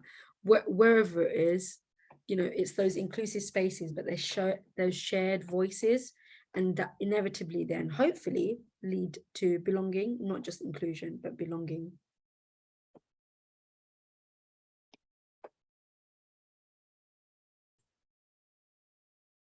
Go on, Lisa. I was waiting for you. Noticing that Vivian's still with us. Is Vivian there and want to pipe in here? She's not with us. She's just her images. Yeah, just her image. Well, you know, I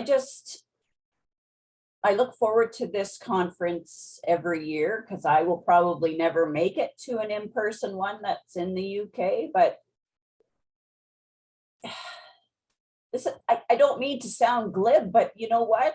White people need to stop killing Black people and men need to stop killing women. I mean, that when we look at the world context right now, we can't seem to get beyond treating each other like human beings. And I often think I just want to find a cabin far away from everybody and just live out the rest of my days, because it is so distressing right now that we can't even get beyond our genders, our faiths, our colors. And it's just so discouraging that I go back to Yolanda saying we just have to be loudly who we are and unapologetic and amplify one another as we bring ourselves to the table. I see our next speakers are coming up, Miss Palmer. Well, no, I was going to say Emily's just got her hand up to say something. Oh, I just wanted to say, you know, things do feel distressing at times, but I just hope that we can all glean a lot of hope and community and collaboration from this group. I found it so incredibly valuable myself. And I love the idea of amplifying and augmenting voices. We found strength in each other and from our mentors, and now we can do the same for others that are following in our footsteps. And that's really encouraging. Thank you. And Yolande? Thank you. I think spaces like Women Ed have created an extremely strong foundation for the ladder that many of us women who have gone through the ranks and the training and the coaching and the mentoring and every Women Ed session and teach meet that's ever existed can now firmly hand that ladder down onto that strong foundation. And one thing that I've learned from Gen Z, which we're teaching now, and I know there's lots of negativity around Gen Z and their take on life, but one thing I've definitely learned from them is the fact that they enter every novel situation with curiosity and openness. And I think if we can force ourselves into that state, I think I can see a lot of positivity in what can come from this global table. And I think that there has been so much in the past several years that have acted as divisive tools, whether it be COVID, whether it be leaving the EU, etc., etc. But there is hope in that digital age. There is hope in curiosity, and there is hope in Gen Z, I think. So thank you so much for this panel. It's been really brilliant to hear from everyone. Brilliant, thank you. And I think you're right there, that they are so inclusive, aren't they? They're just, they don't even question, you know, the whole identity thing doesn't even apply to them, does it? Rania, would you like to finish us off on this panel before we move on to our next speakers? Yes, definitely. First of all, I'm so honored to be with you all and thank you for having me. Something very important, just to question every term that we are using, because I was, asking or, thinking about why are we using the word table, why we might come up with something else. I might think of a galaxy, like we need to bring other people coming and joining us. And this is kind of the hope strategy, which we might have lots of sessions about it, but we always need to keep and emphasize the hope. And just to agree, each one of us here and whoever is listening to us, that we need to bring someone each time that we sit to a table. So it's not only you sitting, just make sure that you're also helping someone to join you so that it's becoming bigger and bigger. And we're providing different seats and different voices, to be shared and to be heard. Thank you very much, all. Brilliant. Thank you very much. That's a great way to finish, because I always think that whenever you go to a women ed session, you should bring a friend. Always bring a friend, if not two friends. So thank you very much to our amazing panelists. Thank you. You've been brilliant. Thank you so much. And now, gosh, I can't believe we're already at 7:30, which is crazy. How did that happen? It always goes so quickly because we're having so much fun. That's what I reckon. So I'll come back to that question at the end of the session, when we can kind of reflect a little bit more about that global table. But for now, I'm very, very excited about meeting these two women, because I think they are incredible. I've genuinely followed you guys. Obviously, Yolandi, we met in my first Unconference as well, where I was probably a little bit more excitable, and well, just the same actually. But I've not met Aretha yet. So this is a fantastic session you've got coming up. Aretha and Yolandi. Yolandi has introduced herself, assistant head.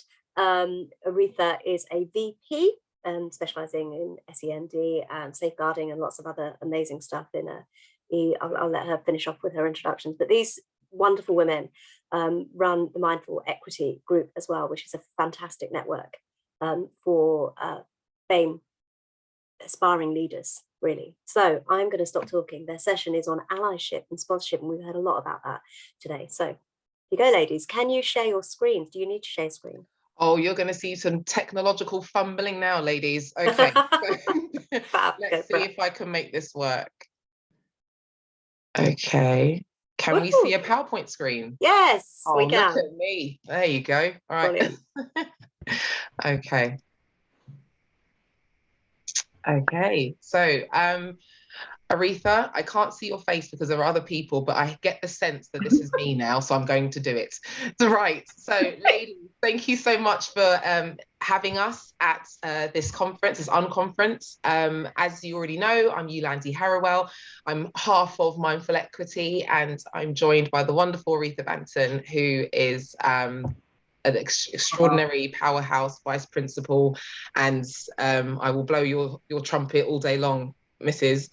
So today we're going to talk to you about allyship versus sponsorship. But before we get into there, I think just very quickly, because we are short of time, where and why did we even begin Mindful Equity? Both of us are senior leaders in inner London secondary schools.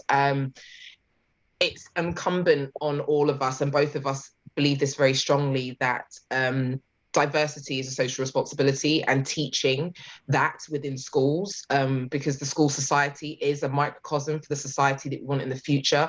It is incumbent on us to do what we can to ensure that education is a vehicle for diversifying and understanding diversity across the board. We've both been very fortunate with the journeys that we've had, but we've also had some very interesting journeys in our career. And Mindful Equity was our brainchild, written on the back of a Post-it note, but around sort of 2019, around the height of Black Lives Matter movement, sort of came to a crescendo then in the UK. To essentially create an organisation that can amplify the voices of all Black and Asian women within education, and essentially promoting that solution focus, because a lot of the narrative was around our negative experiences, but we want to drive solution to ensure that change does occur. Aretha, do you think that's covered it? Can you hear me? Yes. Cool. Okay. No, I'm rubbish with IT. Yolandi literally stepped in at the last minute and put the PowerPoint on because I could not do it. So, as always.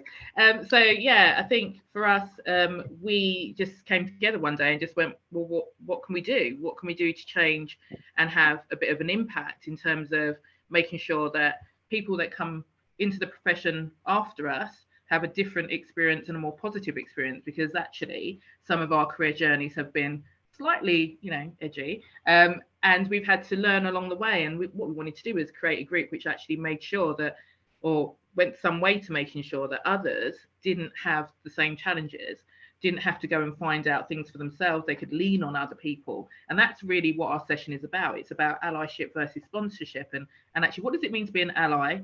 And what does it mean to be a sponsor? And by the end of the session, hopefully you'll kind of know the difference between the two. So kind of already explained that, but just to give you, yeah, we can skip that one, can't we? Yeah. There we go. And probably that one. All right, let's get into the nitty gritty. So in terms of allyship, these two quotes really sum it up for me. When I talk about allyship, I don't talk about, just being a bit passive. It is work. It's really hard work, actually. And sometimes it can be hard work when you're an ally for people that look like you. Because actually what you're doing is you're speaking up in rooms where often you might be the only voice. You might be surrounded by people that don't look like you and be the only representative for people that do look like you. And so making sure that you're well prepared and that you've got that resilience hard hat on before you're going in to promote other people is really important in terms of allyship. And also that quote from Martin Luther King really resonates with me. In the end, we do remember the people who were our friends but stayed silent, because actually we need them. We rely on them to speak up for when we are feeling a little bit low, when things might be bothering us, when we don't know which path we ought to be taking. We heavily rely on the people that we think have got our backs. And allyship is really about that support network and making sure that we're signposting people to the best possible organisations and the best possible routes to support their career journeys and their emotional well-being at times. Yolandi, do you want to chip in? Yeah, so I think you've beautifully summed up what we're talking about. And I think for both of us, at the very beginning of this journey, at the very beginning of the conversation around diversifying education, particularly at the senior leadership level, allyship has been the crux, the thing that everyone wants to focus on as that supportive tool to aid those who are in the minority groups to make those strides and steps forward. But as I'm sure all of us are starting to realize, the more we actually have this conversation, you might argue that it's semantics, but we get more into the nitty gritty of what we actually mean by this word.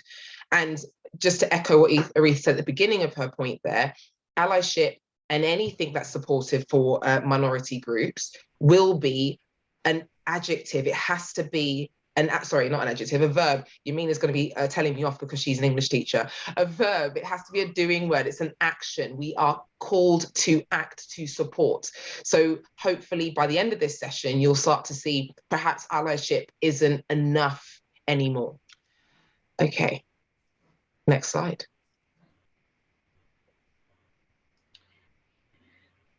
So for us, allyship does matter. It's a bit like that phrase, representation matters. We hear it a lot, actually. And sometimes I feel like those phrases are overused and they don't have the meaning and the action behind them.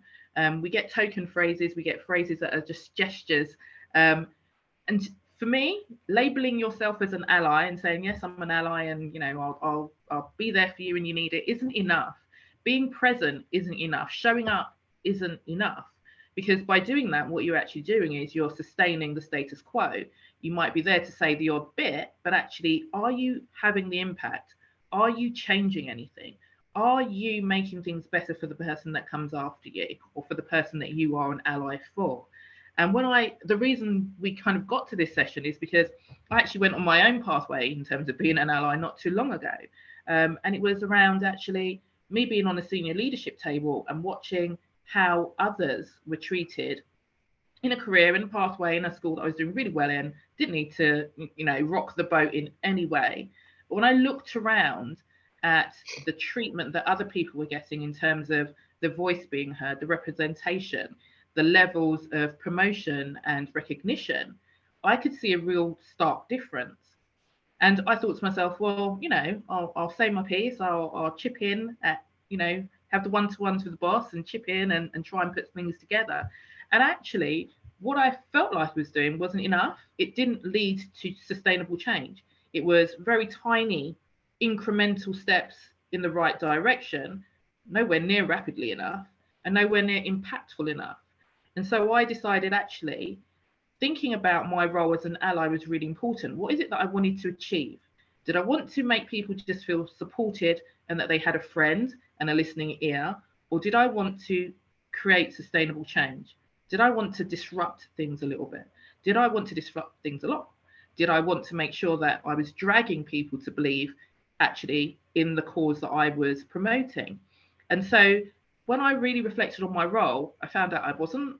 And you know, it took a lot of self-reflection and a lot of owning some of the conversations that I was having, because actually, if you're not doing what you're saying you're doing, why do it at all? Because you're not actually having the impact. It's tokenism.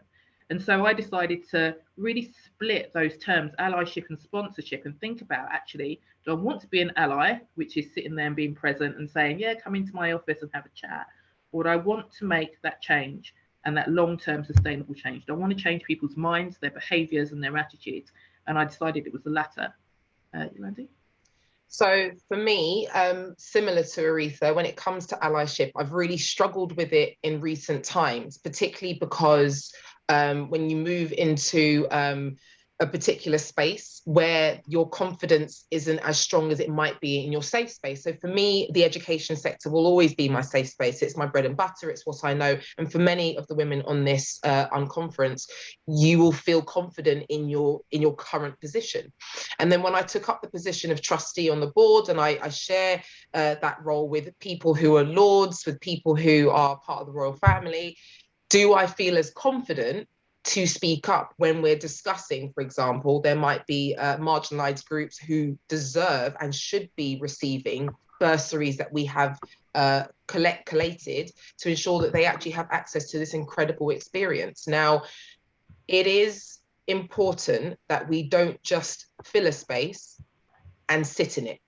And it's really easy to slip into that, because the actions come alongside it is actually a whole nother step. It takes a whole nother level of courage to disrupt a space where you don't actually feel comfortable, confident, and secure in the knowledge that you can make that difference.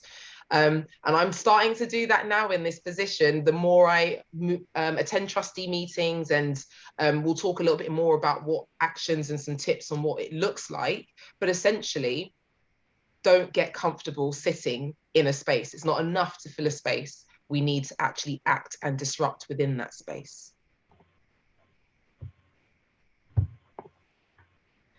So yeah, so allyship, just touching on what I said before in terms of that presentness of allyship, that kind of passiveness of allyship, and it's that performative allyship, isn't it? I'm here, come talk to me, but I'm actually gonna just support you, stop you crying, and leave. You can leave my office after a while. And it's those platitudes, those empty gestures, not follow through, that really got to me. And so we can skip this one because I'm just wary of time. So let's go to the next one. What I want you to do as we think about the next section is really think about your own journey, reflect on who had the most impact on you and what exactly did they do. I want you to think about codifying their behaviors and the impact they had on your journey. Okay. Next. I'm not going to give any time.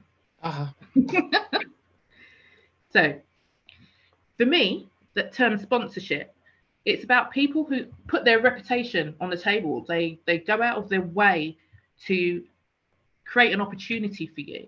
And it might not be the most popular decision, but it might be the right decision. And they fight for that decision to be made. They fight for your opportunities. They fight for you to move up that ladder. Next one, please. And just put them all on. Okay. They think of you even when you're not thinking of yourself. So sponsorship isn't just about getting you the next promotion, sorting out your CV. Actually, it's about thinking about who you are and what you want to represent and your moral compass.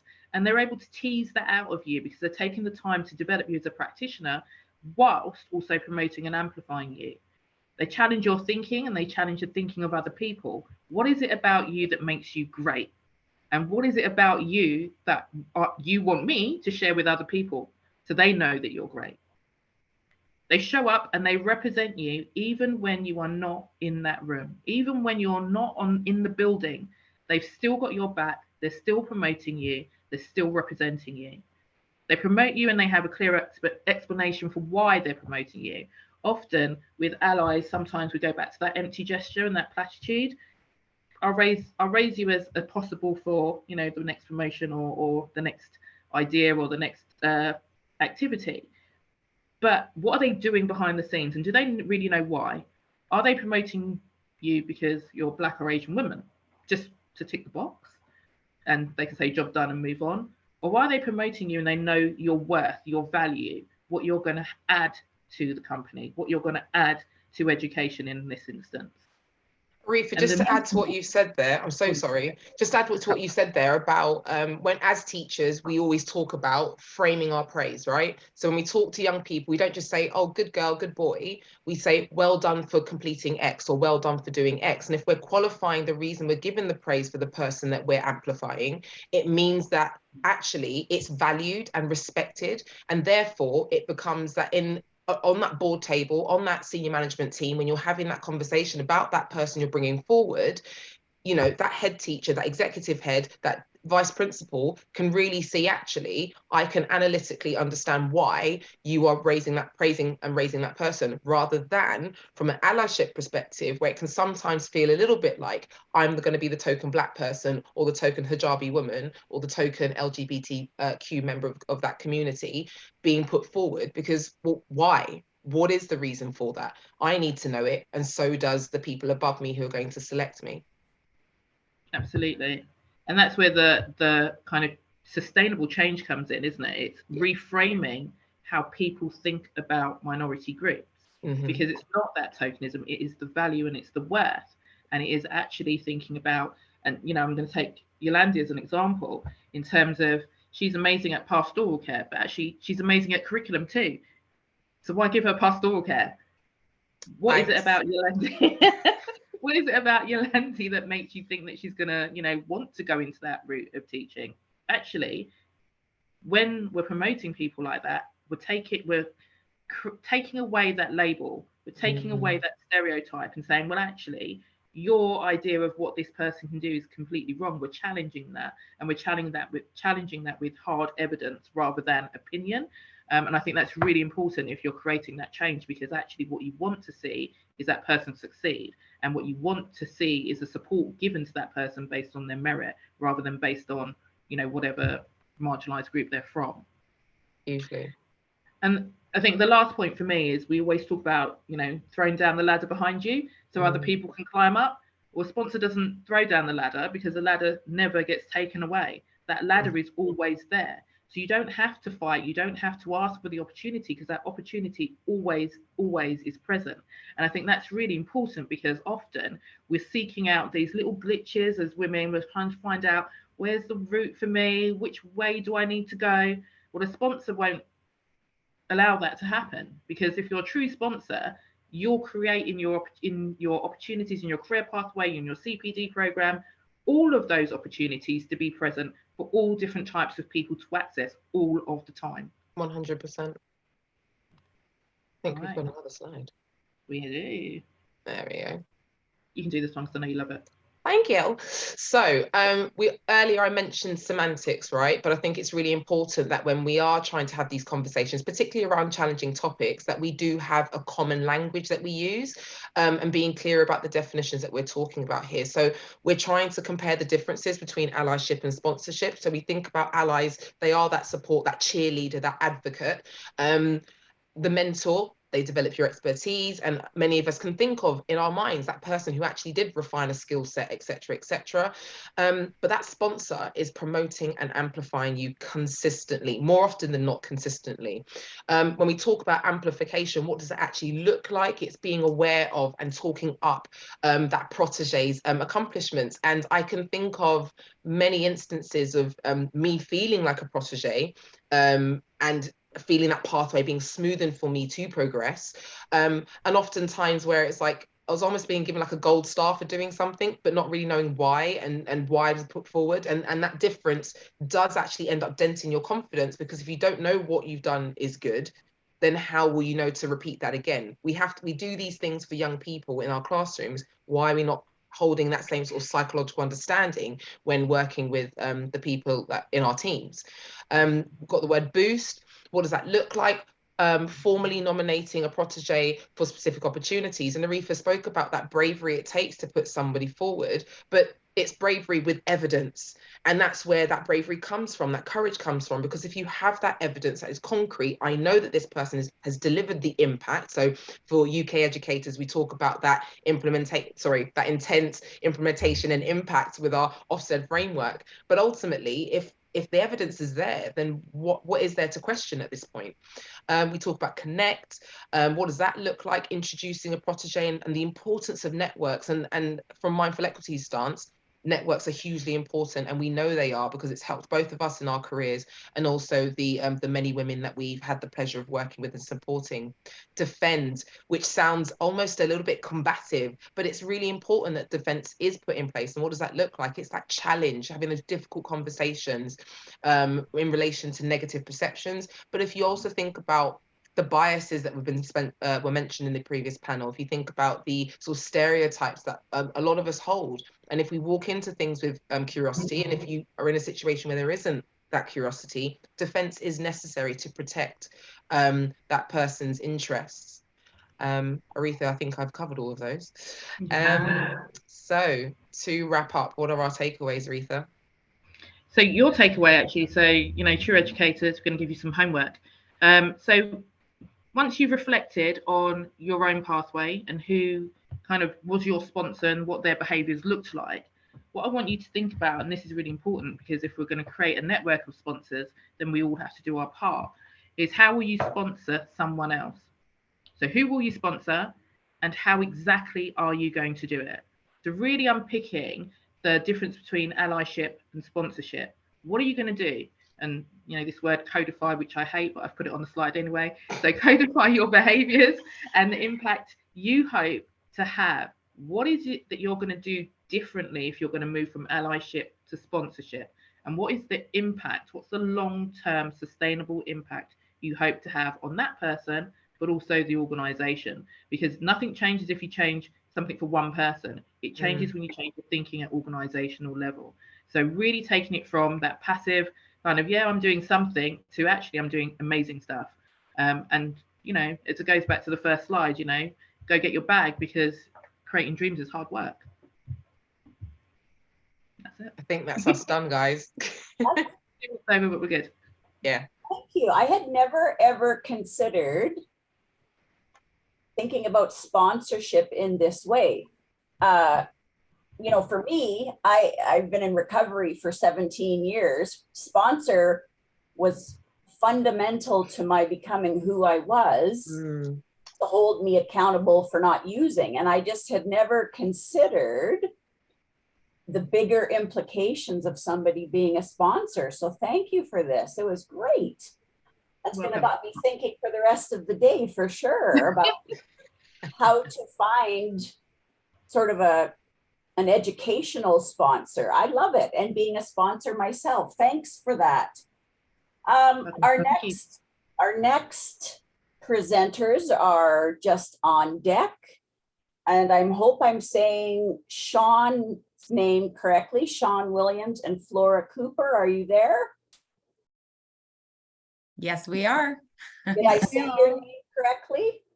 It wasn't bad. It wasn't bad. It's Sean rhymes with barn, like ham and man, you know, like the Queen. I try not to associate myself with the Queen too much, though. Yes. So you're going to talk to us about leading through menopause, which, let me tell you, I've slid my chair right up to this table. I think I'm having a personal summer moment as we speak.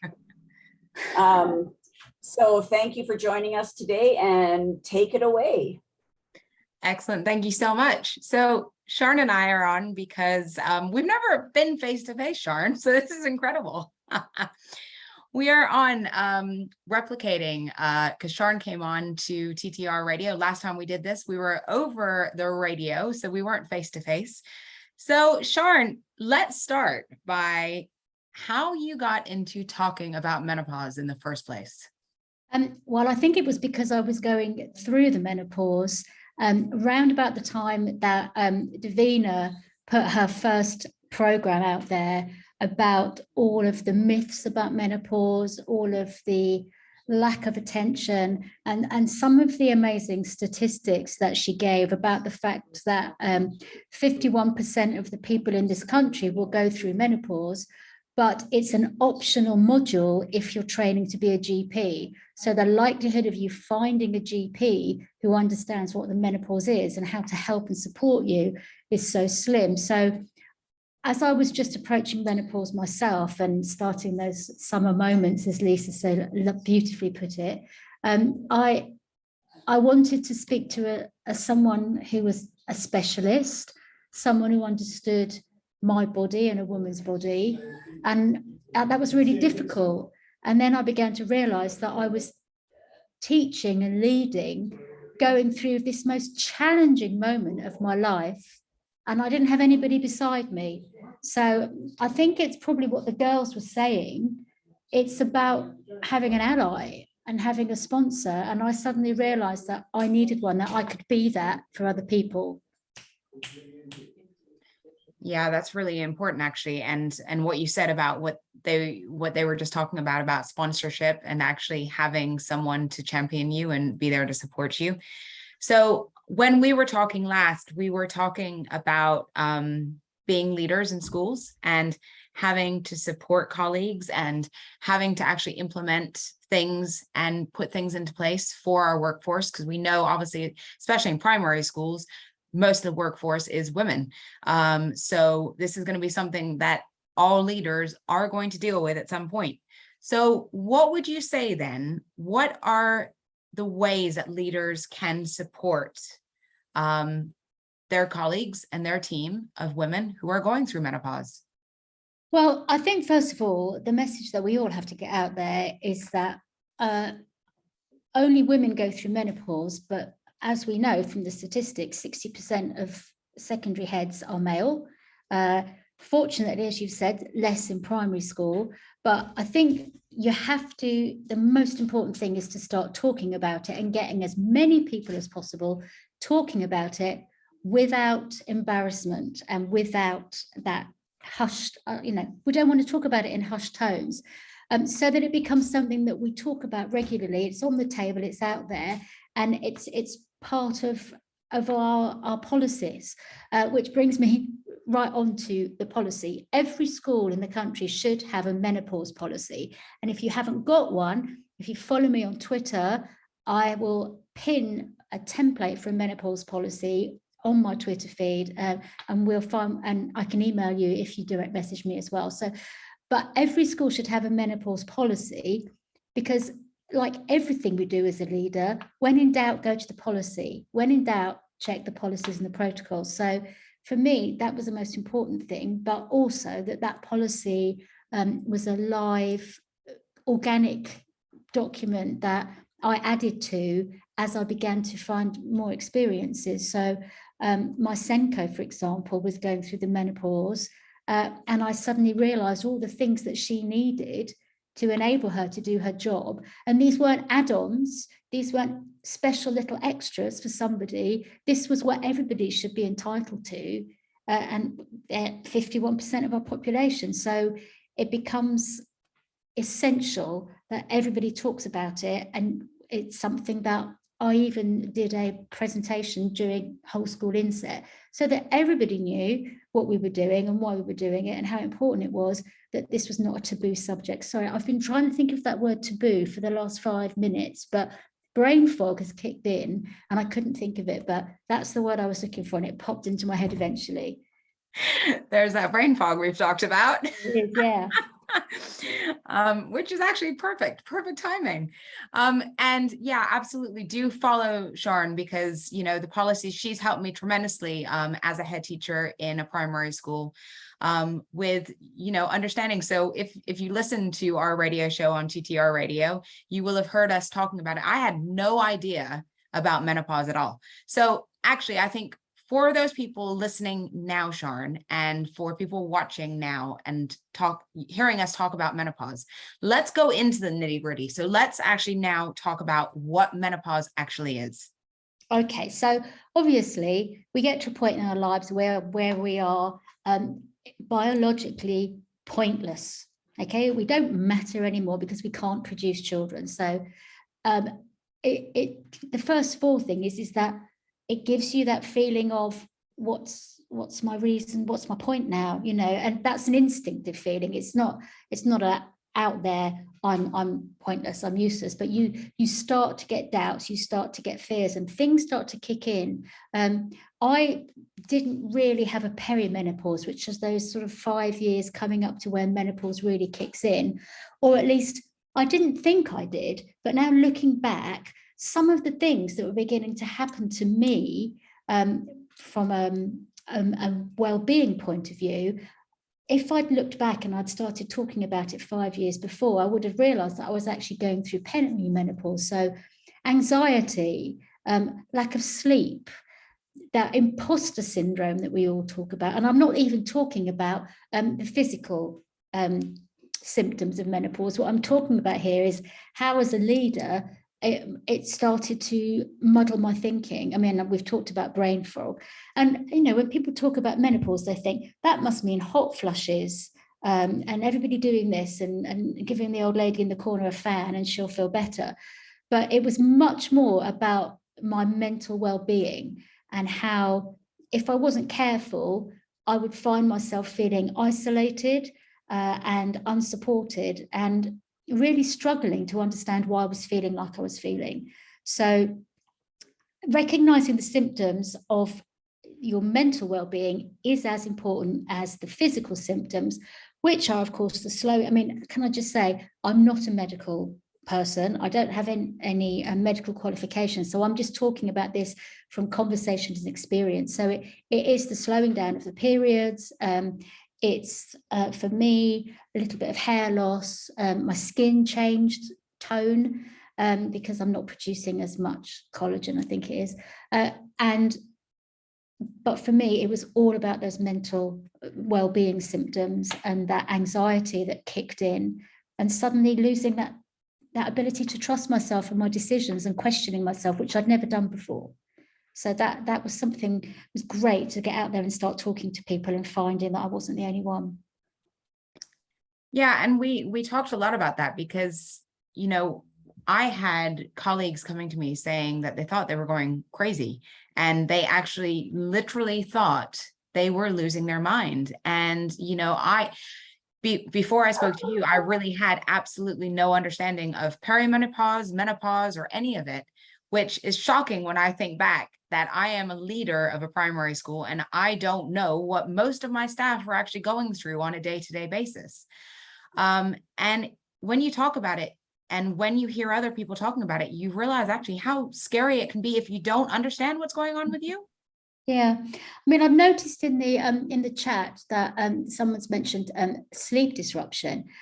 So I do want to say, and I am going to put it out there because it's important to me, is that one of the other things that Davina was dispelling the myth of is HRT. Now, it's not for everybody, but it's really important that you go to your GP and that you go to a GP who understands menopause and look for a person and ask for a female GP, ask for a nurse to talk about that, because the myths around HRT date back to a small amount of research done in the States in the 1980s, and there's lots of confusion and misunderstanding about HRT and breast cancer.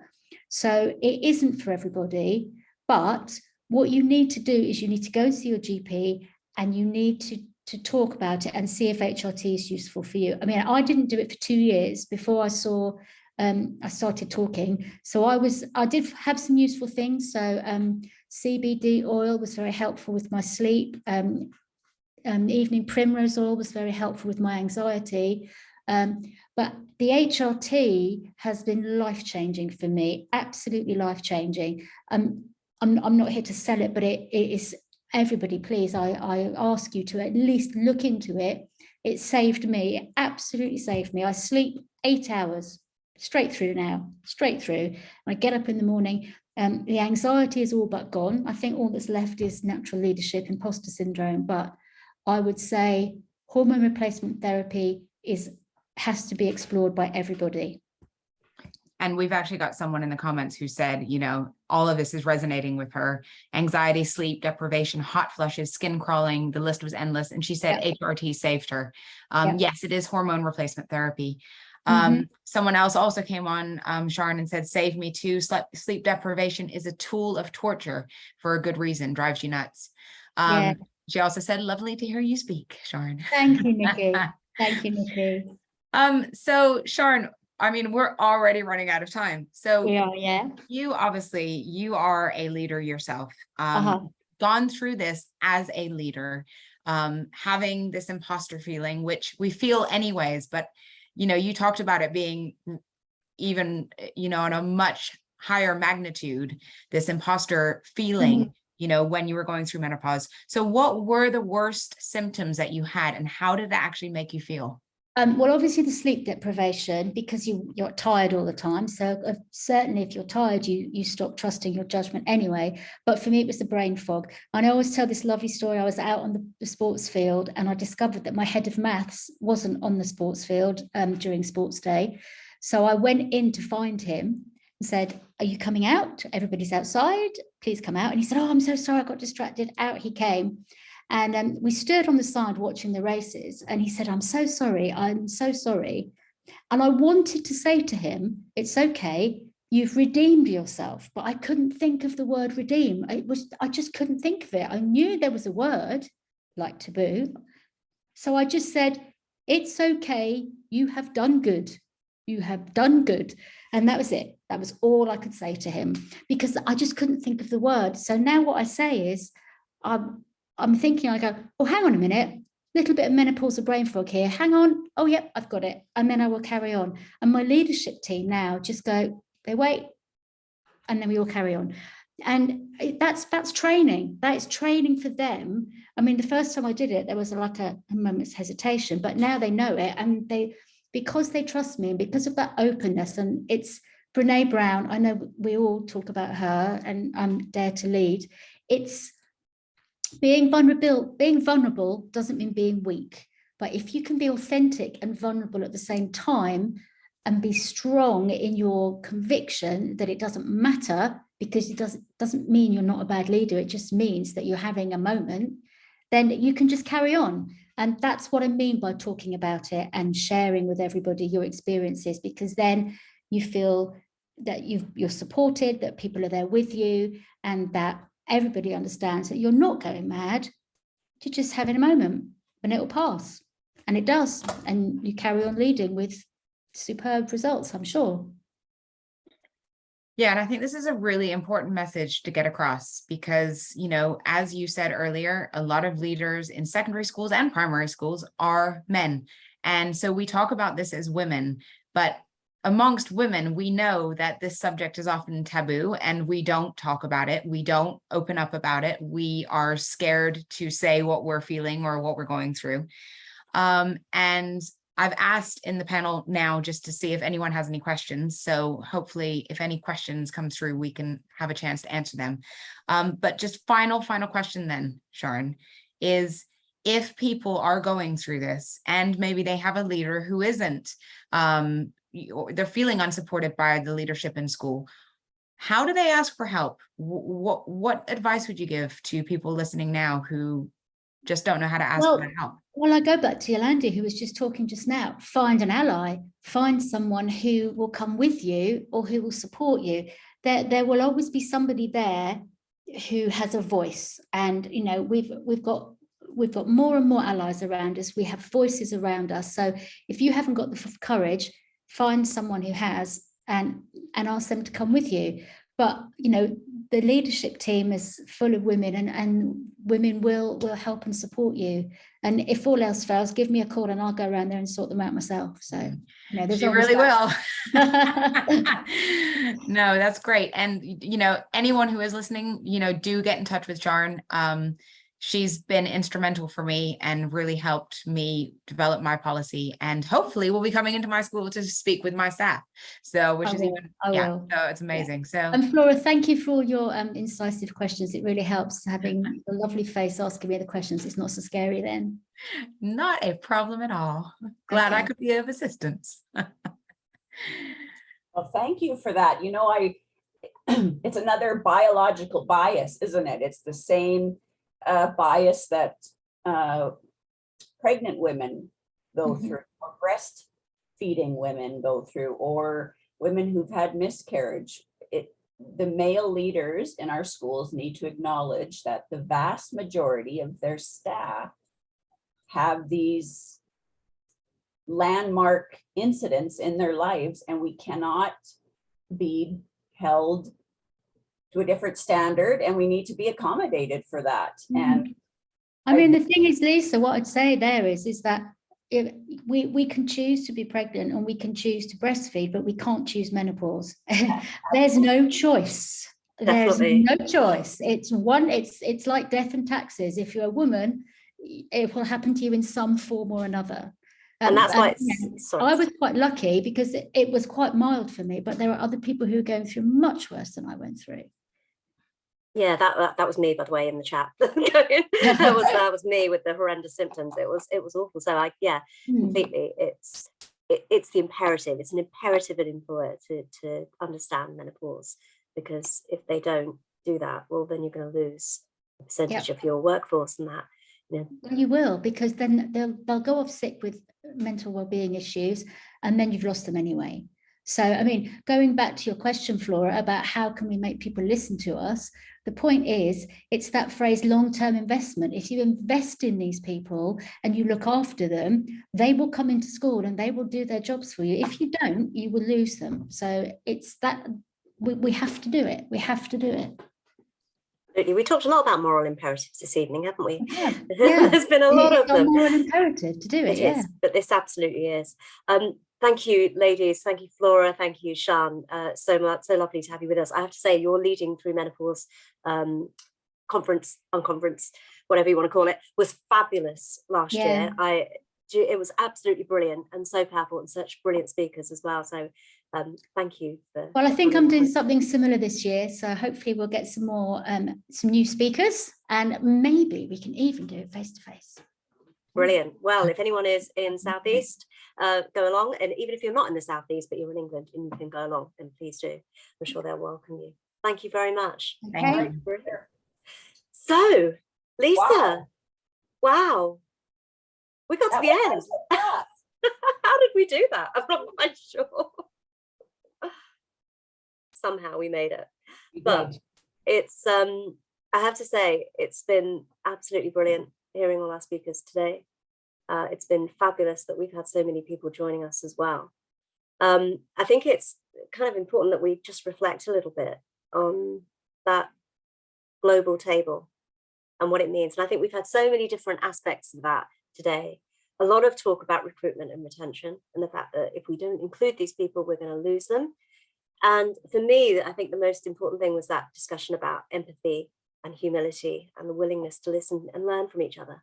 What about you, Lisa? And I think it was Rania that said about getting rid of the table altogether, and maybe Yolanda that said about circle and rug and fire in the middle. Well, that's very Indigenous, right? There isn't a hierarchy if you're in a circle. No one is better than the other. And maybe our whole idea of the table simply has to go away, and we meet in a great big field somewhere. That would be amazing, wouldn't it? Great big field. Maybe that's our next Unconference, eh? Great big field somewhere. Yeah. Anyway, Brilliant. We still have a few participants, so if you've bought the whole weekend ticket, I think we start up again tomorrow at 9, if I'm looking at my papers, 9 a.m. British summertime. That's 2 a.m. standard time for us Canadians. I might get up at 2, who knows? Brilliant. Well, I won't be joining you. I'll be in the second session on Saturday afternoon. So we look forward to having you all with us. And I won't be there in the morning, but I hope you enjoy the session. And I look forward to seeing you again in the afternoon. Thank you, everyone, for joining us. It's been absolutely brilliant. And I don't know about you, Lisa. I'm pooped. I'm going to go to bed. Have some lunch. Okay. All right. Gosh. Take care, everyone. Thank you so much. Bye.